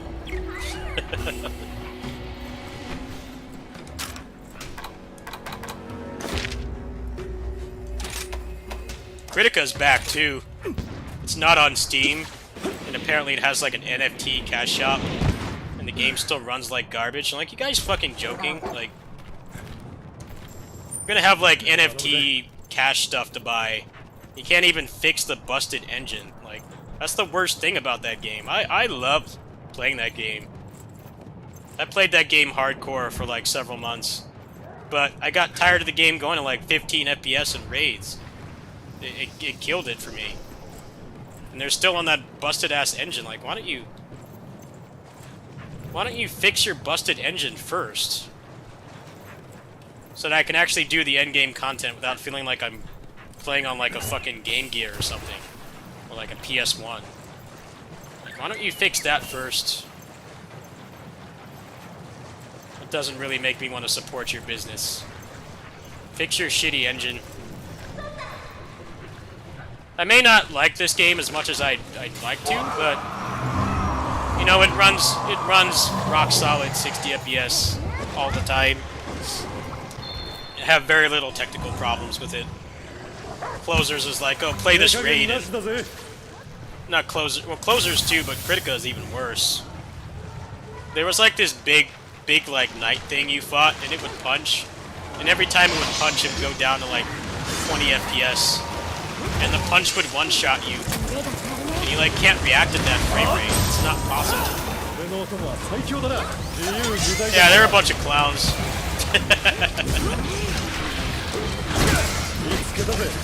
They don't deserve any mercy.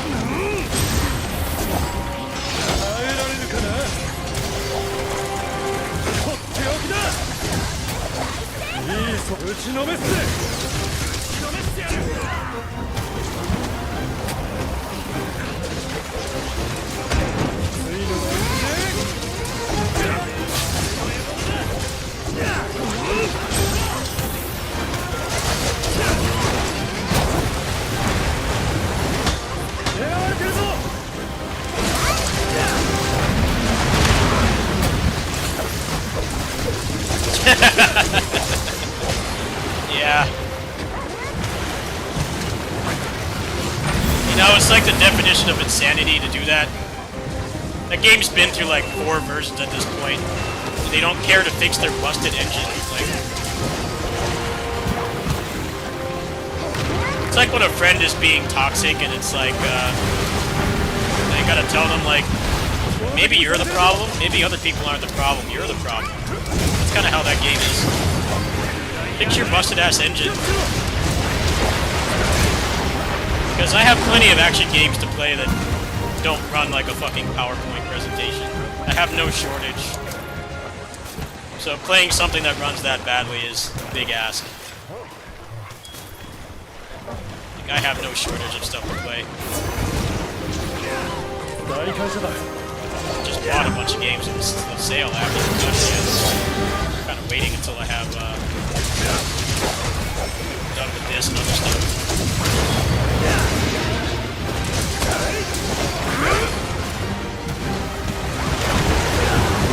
Well, the fact that they have NFTs in it kind of just tells you that they don't care to do that to Cydia. They're after a quick buck, nothing else. Just be glad you're smart enough to not buy into it. That's all I can say. They're not gonna fool me again.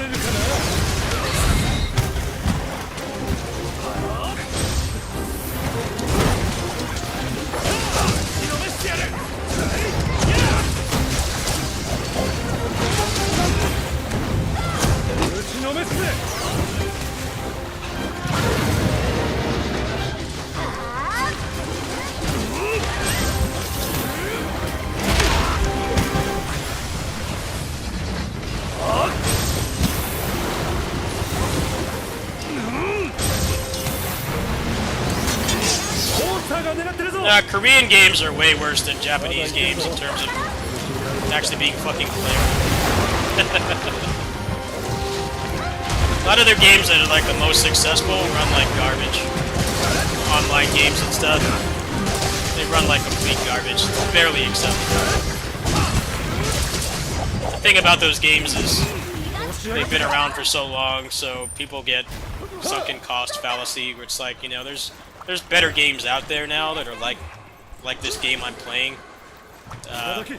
But I don't want to leave it because I've been playing for so long and I've spent so much money. That's how they get away with it, pretty much. It's not like something like this, where if, like, you know, they came out with, like, a Tokiden 3 that was, like, of this quality and had this level of content, you know, Capcom would, like, they'd have to step their shit up, you know? They wouldn't be, like, the undisputed king of hunting games. But with those Korean MMOs, they're so old. They're so old and decrepit, and they have people that have been playing them since they were like literal kids. I just feel like they don't need to put in that effort. People will keep playing and spend money. Which is sad, but that's how it is.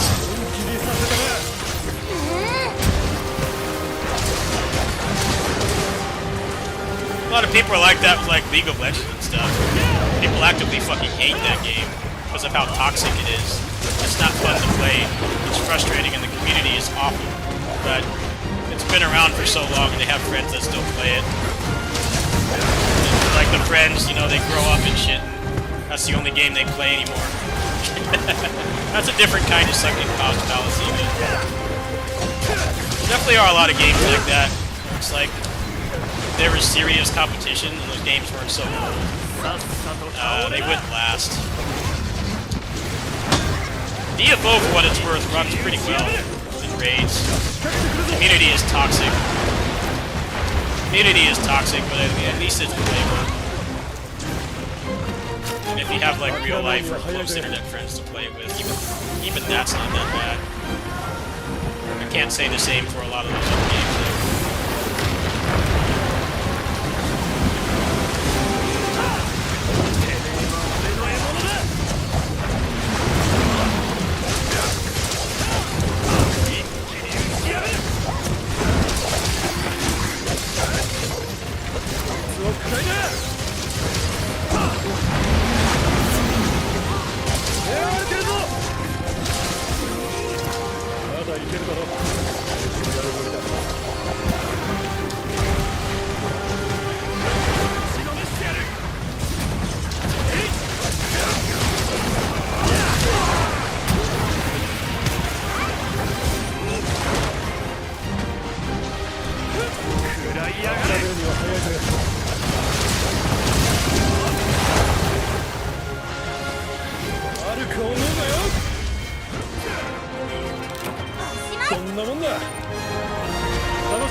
Yeah, I think that's why Critica runs like shit.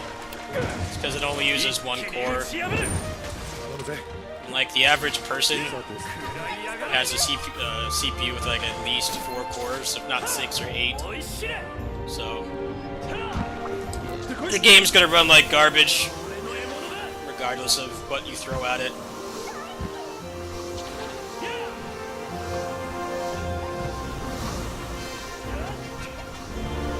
That's why I wish there were more Japanese games like that. Have I seen the reveal presentations for Unreal Engine 5? No. Haven't. ざっとこんなもんさ。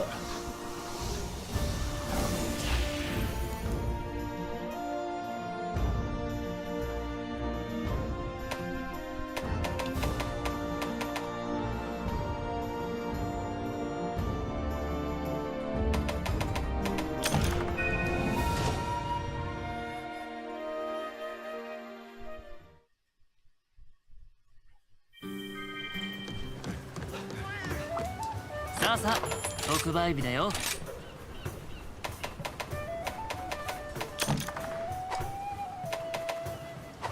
ご利用どうも。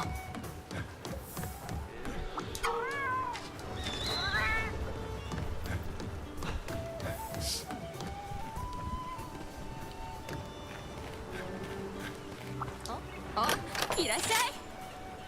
作っちゃう？鍛えちゃう？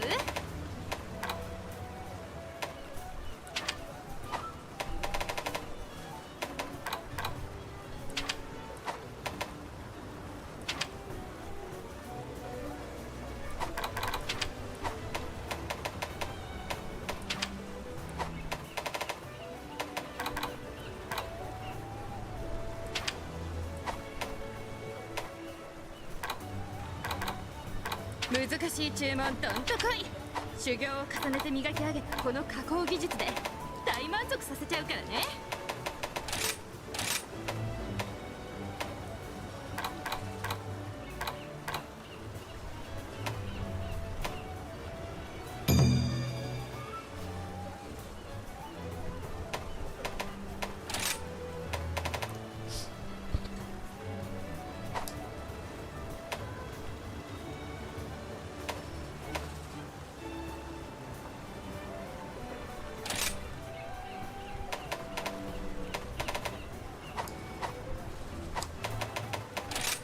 張り切っていくよ。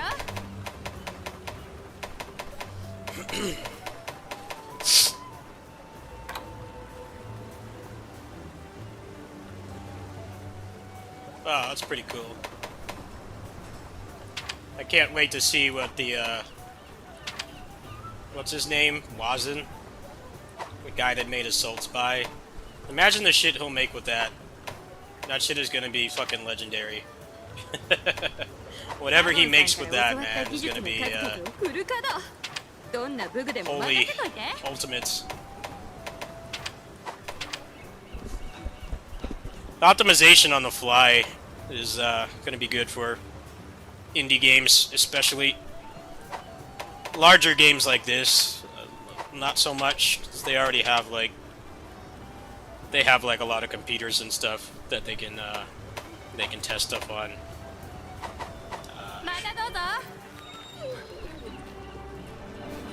Like for an indie, like if I was to make a game, if I somehow made a game, like what would my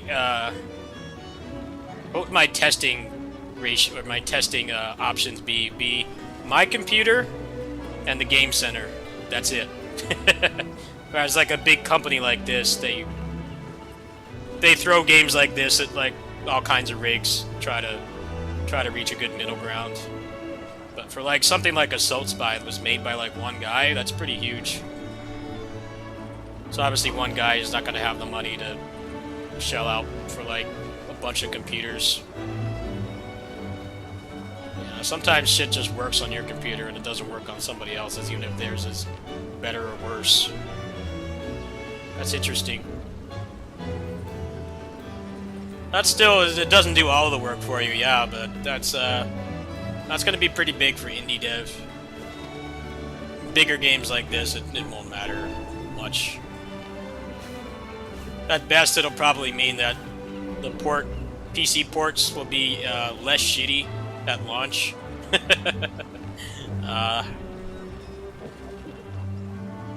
Yeah, big companies, when they make PC ports, they have like all kinds of shit that they do.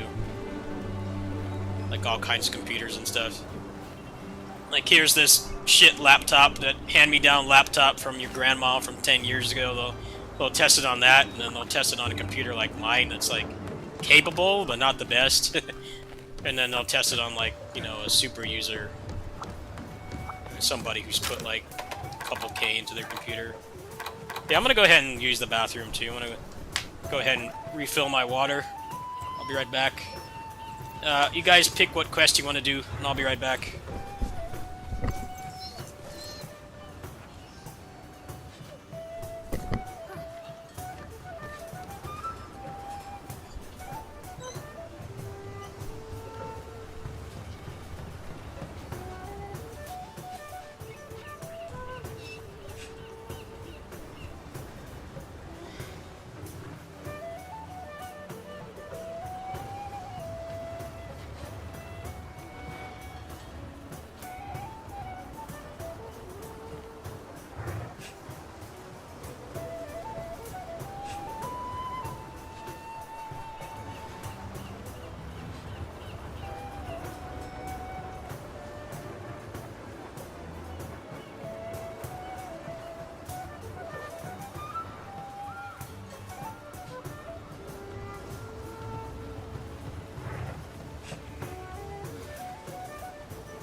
よし行くか。急ぐからもう少しでいけるぜ。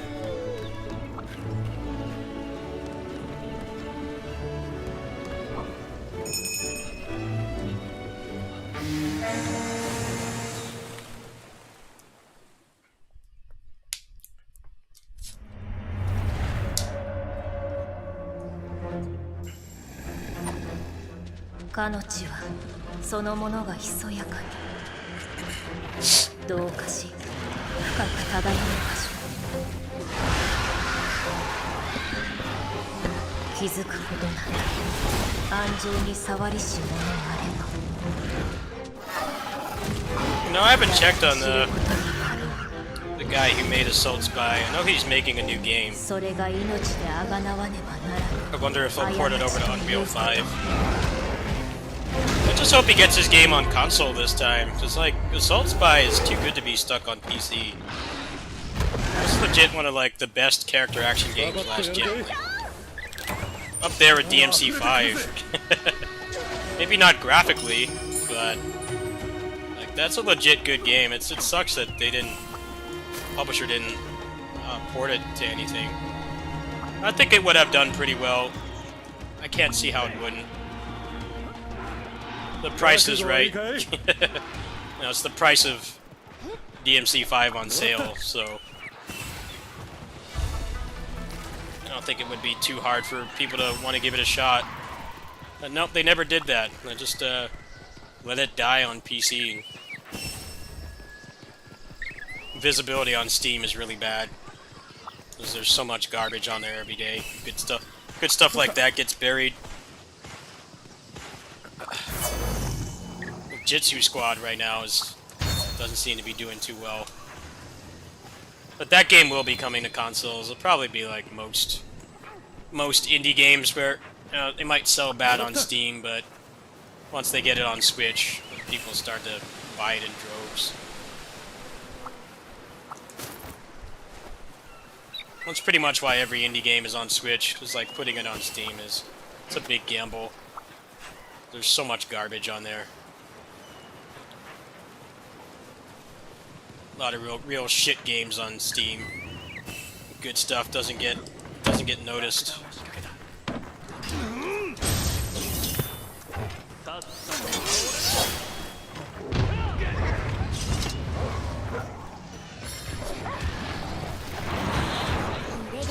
会いたかったぜ。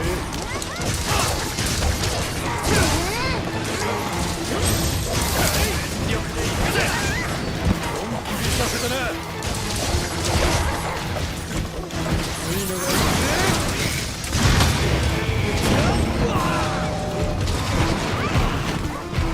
少し待ったな。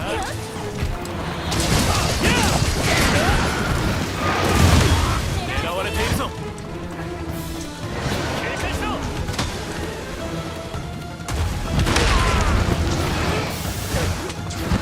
思い知れ。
しゃ行くぜ。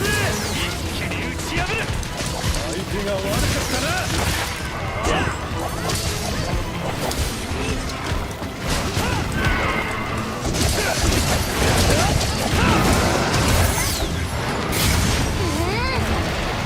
おいしい。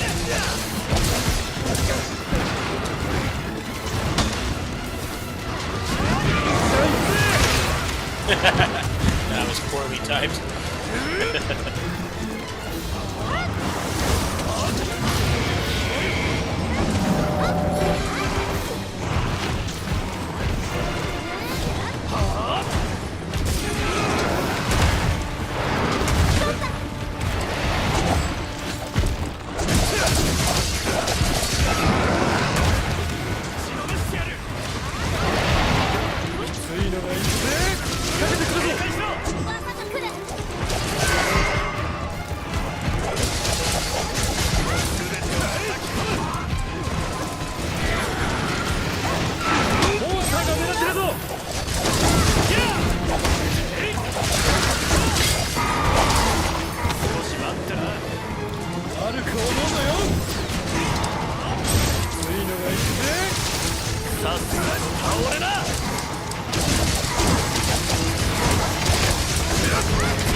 Right. Teamwork, Prince. Definitely enjoying the game more now. Not getting triggered. It's been fun tonight. Maybe I will reinstall Babylon's Fall. Maybe I'll do that tonight. Didn't know they added that much stuff to it. GG's.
さあさあ特売日だよ。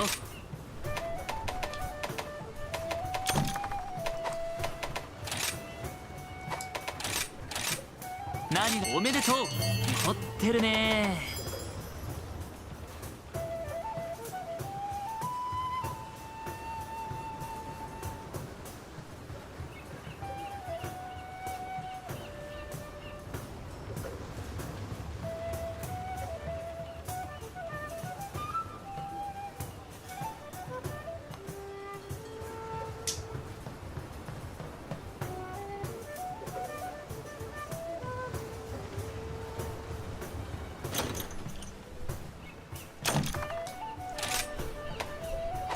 ご利用どうも。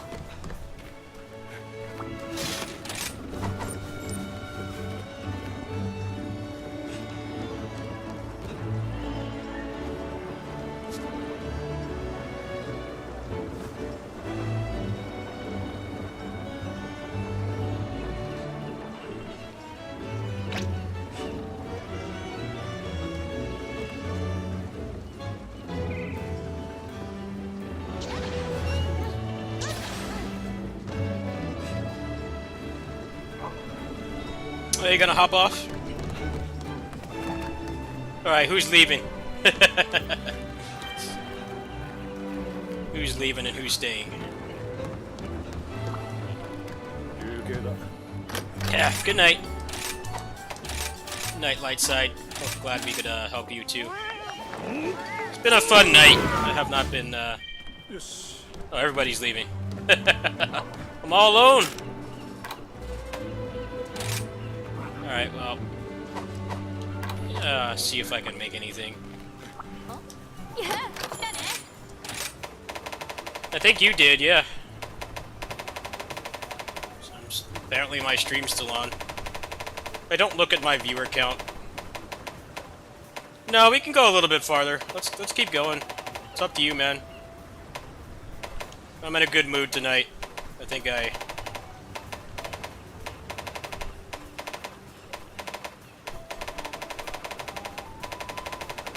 make some story progress now that I'm not doing such pitiful 難しい damage. 注文どんと来い。修行を重ねて磨き上げ So there's gonna be better stuff coming up soon, I'm 大 sure. 満足させちゃうからね。 Hey, go ahead and rejoin. 作っちゃう？鍛えちゃう？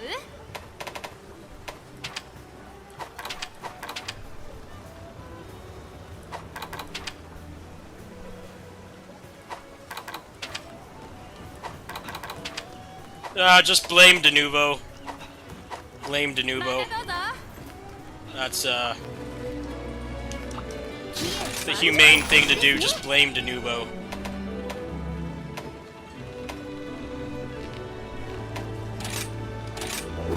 This game よろし has くお願いいたします。 piracy protection for some fucking reason. Even though it's online. Like, what else do you even need?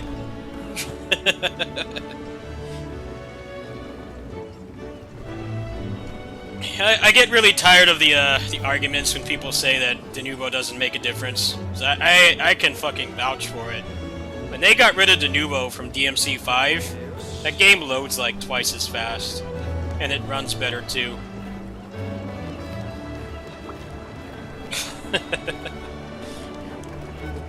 I get tired of the defenders. I'm like, you know you bought the game legally, right?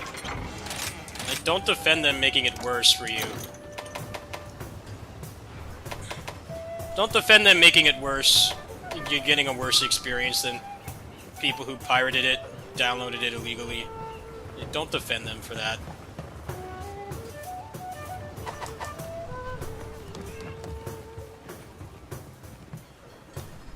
Like, you paid 元気してる？ You paid real hard-earned money for it. Like, they don't deserve any kind of, mercy. Yeah, exactly. People still do that, too. I'm like, you guys, like, no, they're not gonna... いつでも待って They're る not gonna sponsor you for saying that, right? They're not gonna give you a sponsor for saying Denuvo doesn't affect. There's proof. There's proof out there. Just look for it. 期限満上。 It's really shitty that a game like this even has it in the first place.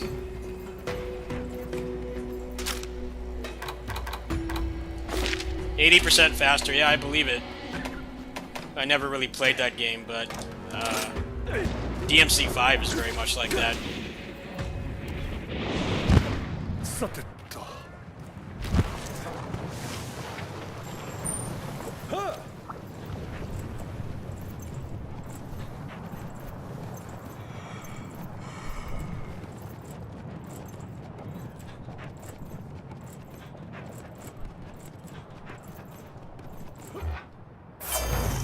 It's just worse 助かったぜ。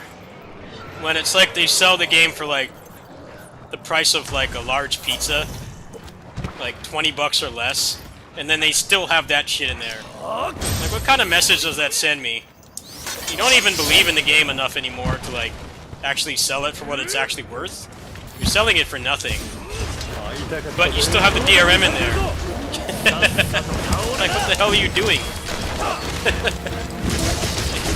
You're selling the game for nothing compared to what it was when it launched. It still has that garbage in there.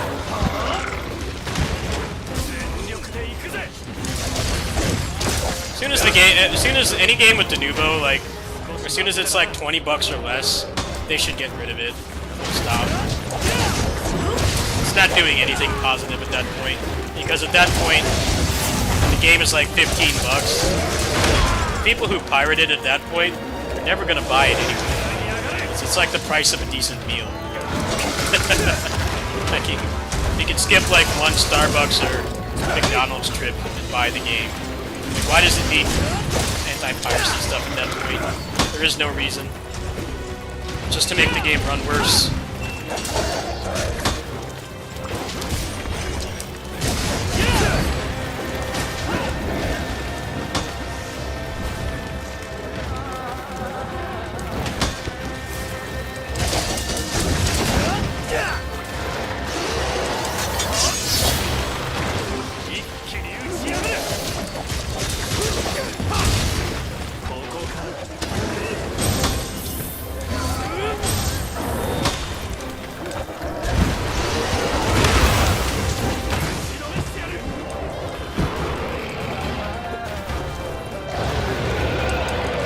's hilarious when you find a game on Steam and it's like on sale for like 85% off, and then it still has Denuvo.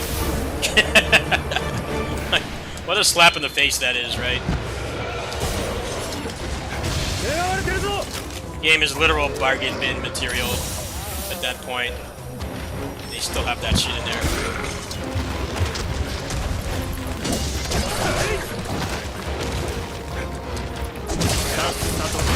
Greatest hits. 攻撃に備えろ。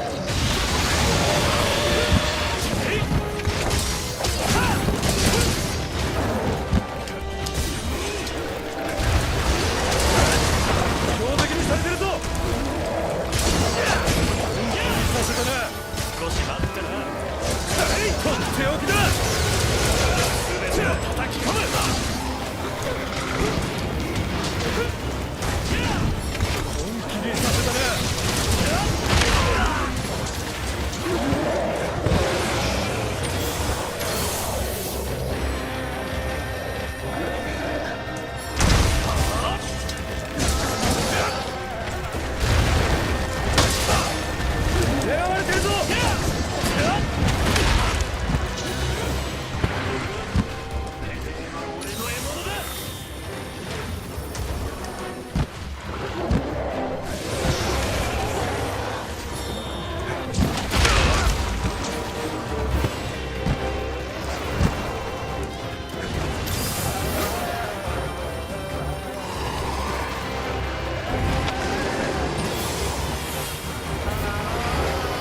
ありがとうよ。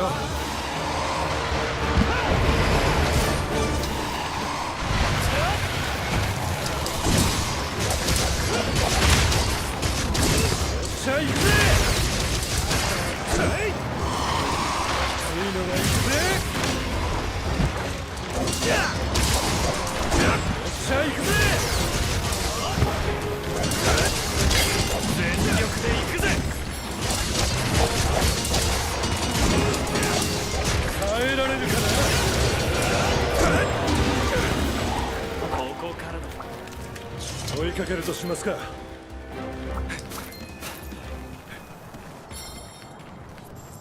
頼むぜ。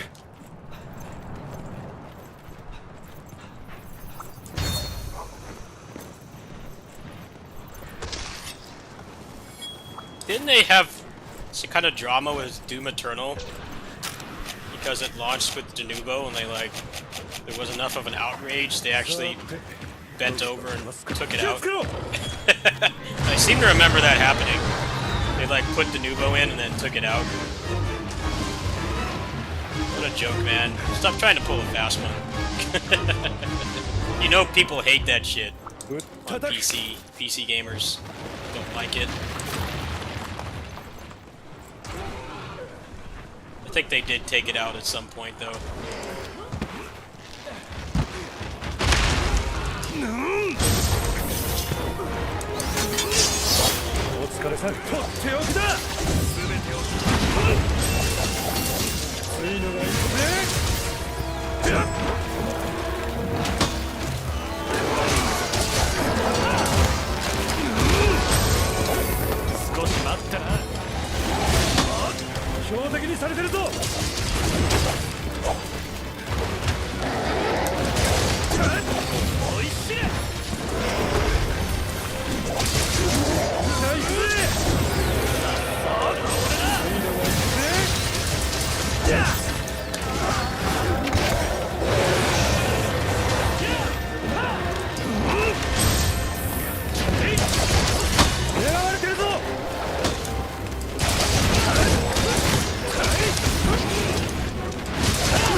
Oops.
Hey, good night. Good night. I don't expect many people to be watching at this point. Don't tell me how many viewers I have. I hide my viewer count intentionally, because there's probably not many people watching right now. It's just fine. I wanted to stream earlier today, but I was just a hot mess. It wasn't really presentable. The stream has been quite good. Mental standpoint.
tracking on that.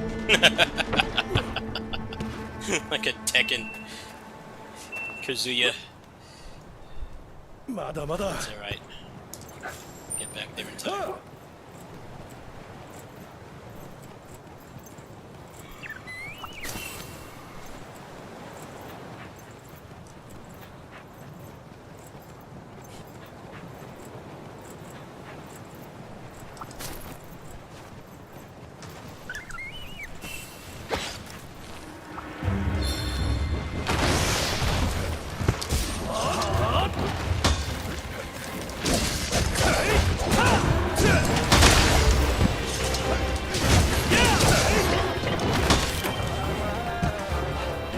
Man. Alright, I'm getting out of here. I don't want to screw this up. He's a little bastard. He moves too fast. Oh, he's pissed.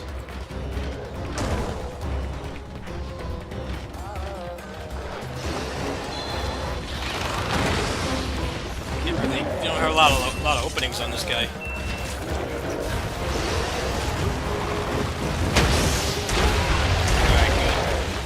Crisis averted. GG's.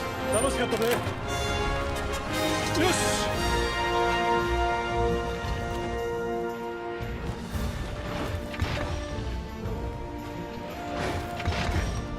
てめえは俺の獲物だ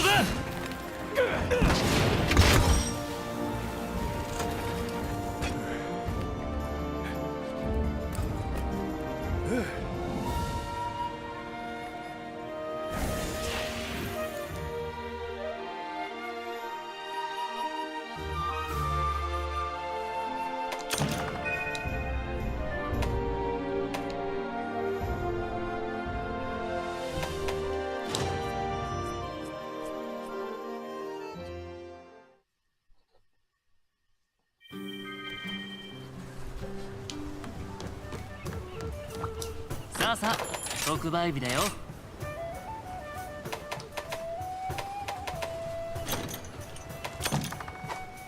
今後ともごひいきに。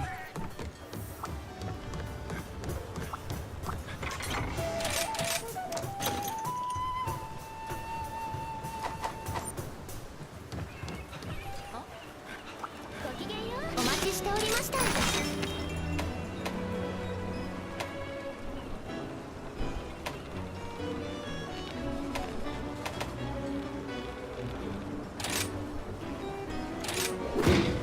いってらっしゃいませ。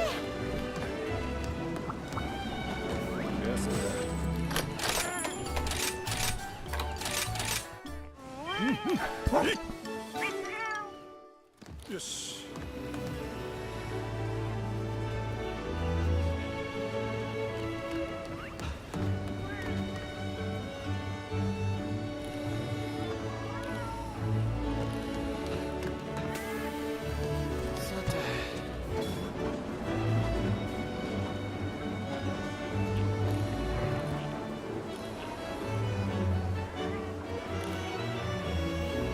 よし さあ行くかもう少しで行けるぜ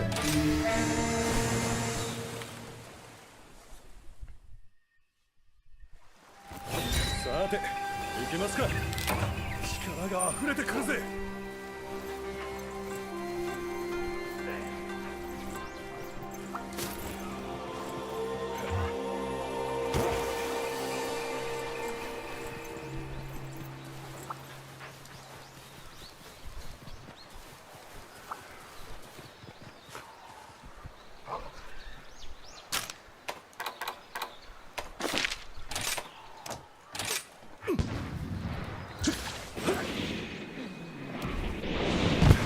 到着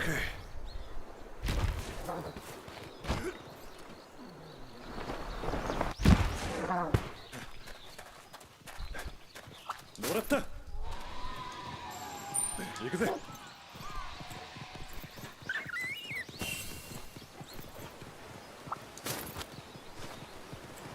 いただき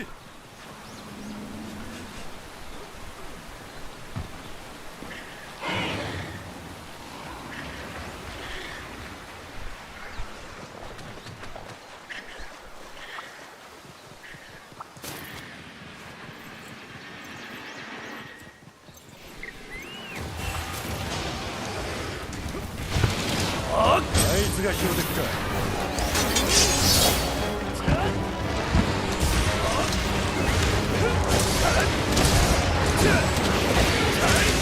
そうつないだ。じゃあ行くぜ。お疲れさん。全てを叩きつける。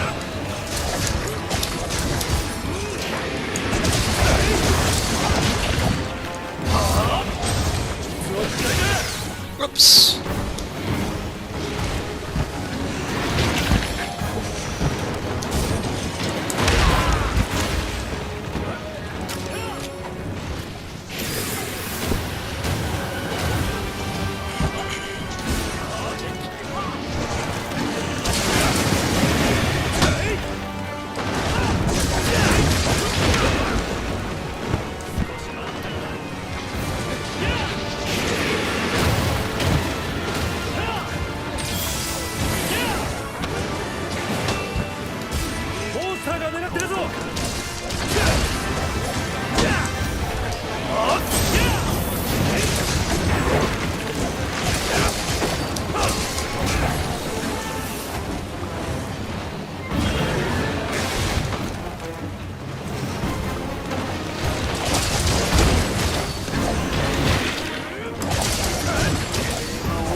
な。足がふらついてるぜ。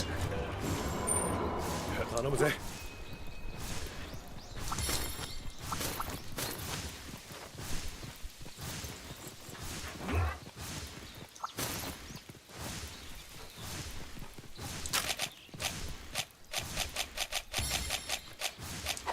小石の出番だ。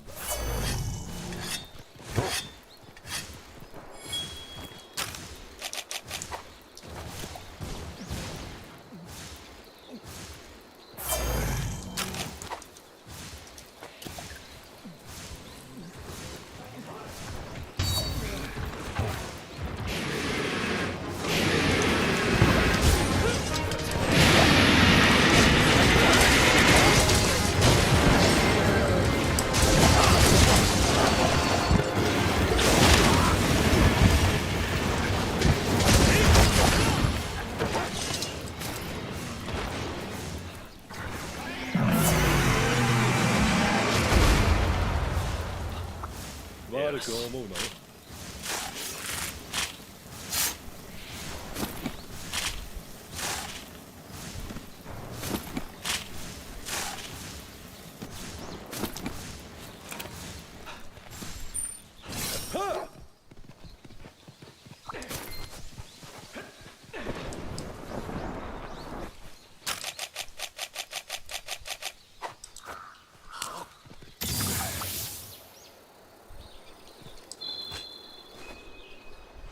Full heal intent.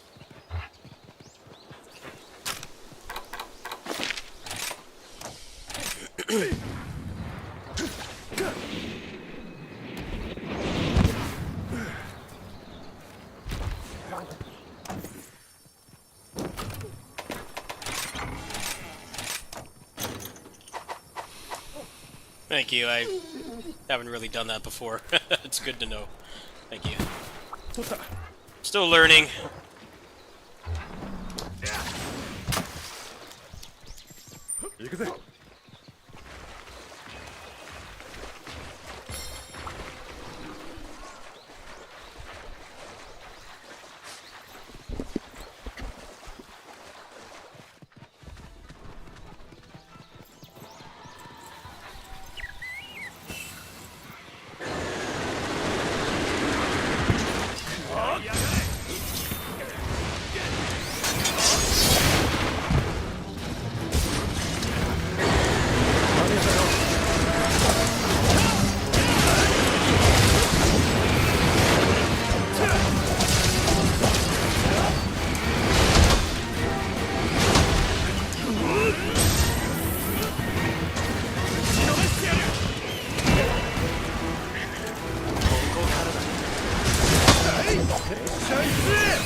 Guy is really weird. I've never fought it before. I'm probably just gonna stay back at this point. I don't want to do this again. It, like, doesn't stop moving. I'm not good at maneuvering the camera yet. I still think the camera in this game is shit. But I have a better understanding of it than I did last night. I'll say that much. I suck at this game, so my opinions don't matter. I'm not good at this.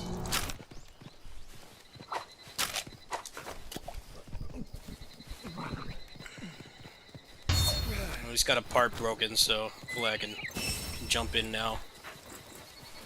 Not be too much of a liability. It's a pretty tough level.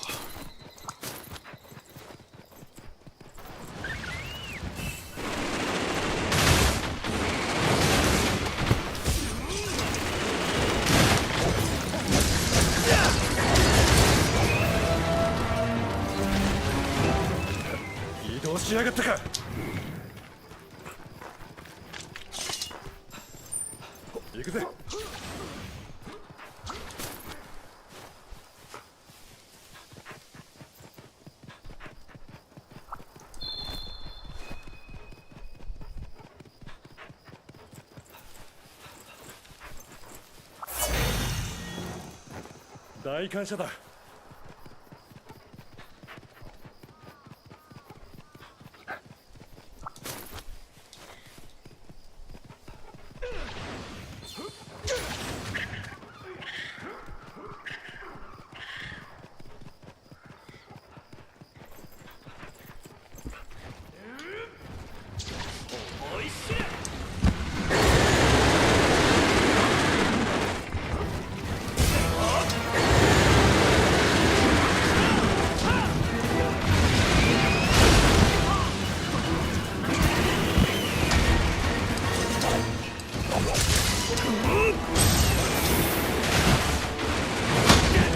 標的にされてるぞ。食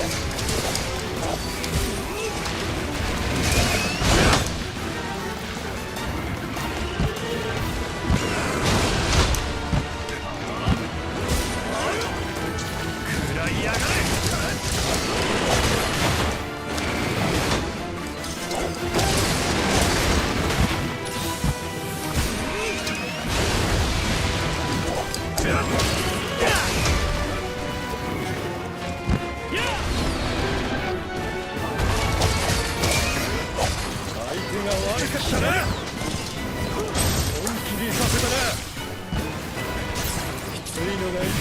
Ah, oh, come on.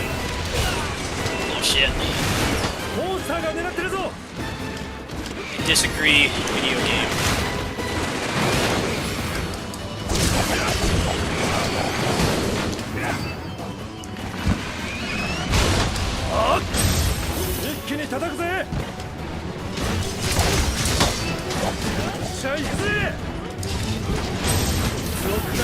Come on, really? That would have done big damage too.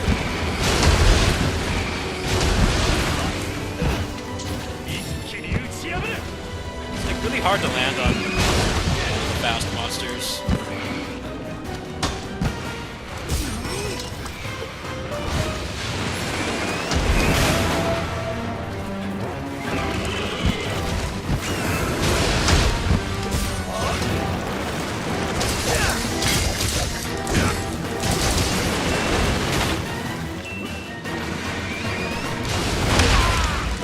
Go away.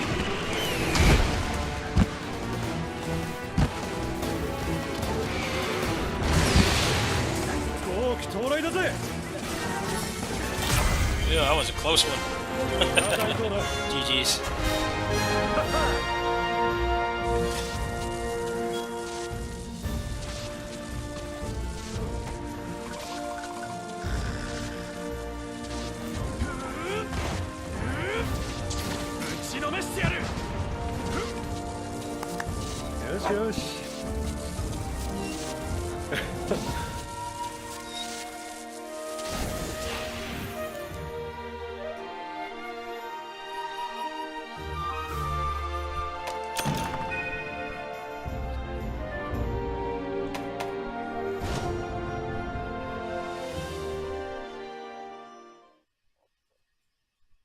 Yare yare.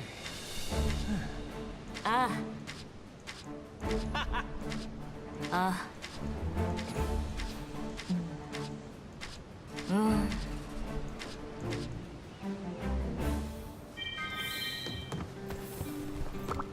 貴殿か。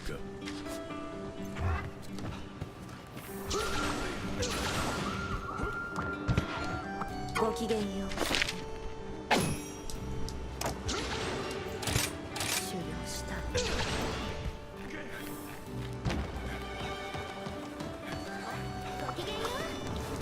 頑張って参りましょう特別なクエストが届きましたよ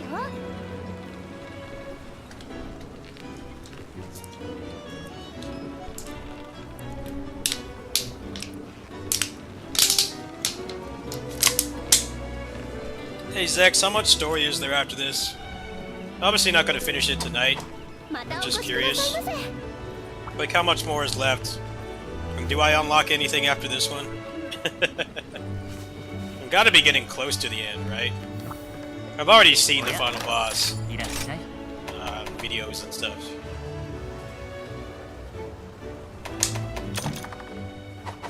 ご利用どうも Like, how much is left?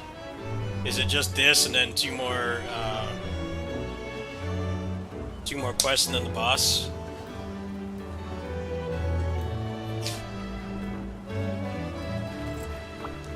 おいらっしゃい作っちゃう鍛えちゃう How long do you think that will take? They're getting more and more health. Yeah, I kind of want to unlock that, but I don't know how long that's going to take. Is there a bunch of filler quests in between, or is this, like, legit the end? That's what I'm asking. 腕が鳴るね It's got to be late for you. It's 1 a.m. for me.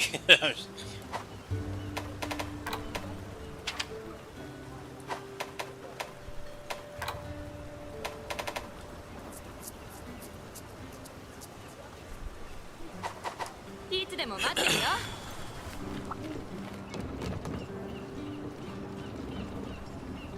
Yeah, let's just do this later then.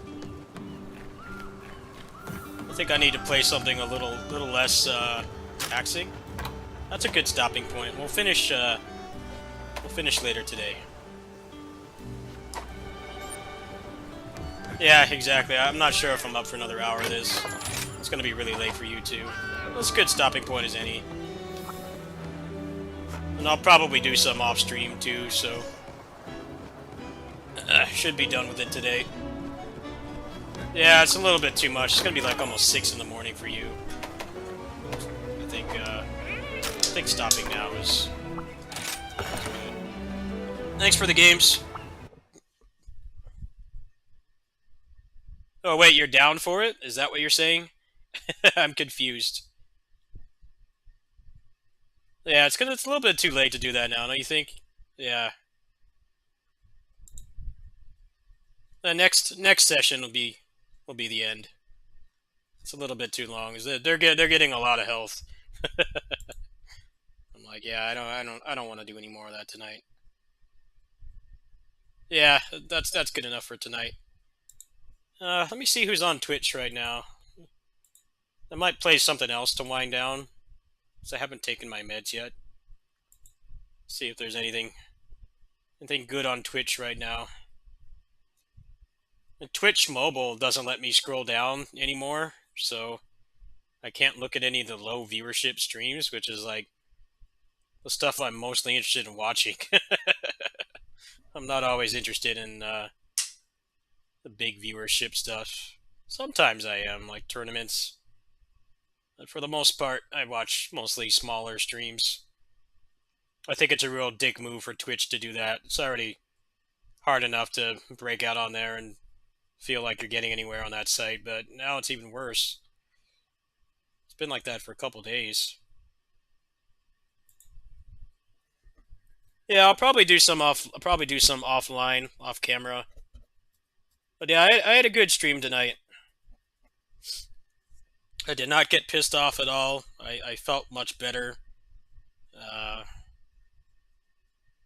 think I need to just talk to somebody about my problems more often. I bottle it up, and I think last night's stream and the aftermath that you guys luckily didn't see, I can't have that keep happening. But yeah, I had fun tonight. Thanks for watching. Let's see if I can actually get to bed at a decent time. Maybe I'll be on after lunch, and I'll probably finish the story. I got a bunch of other games actually You guys want to see what I bought? A couple games. I got a review key for this. This is like a Star Fox type game. I haven't. They gave me a key for this. I haven't even touched it yet. This is like a Tales game kind of thing. I haven't tried this yet. I played this for a little bit. This is pretty fun. Contract Killer, and then Sukuna I bought. Devastator I haven't touched either. I got a key for this, so lots of shit to play. Yeah, we'll see. We'll see. But the game will get beaten later today. Good night, folks.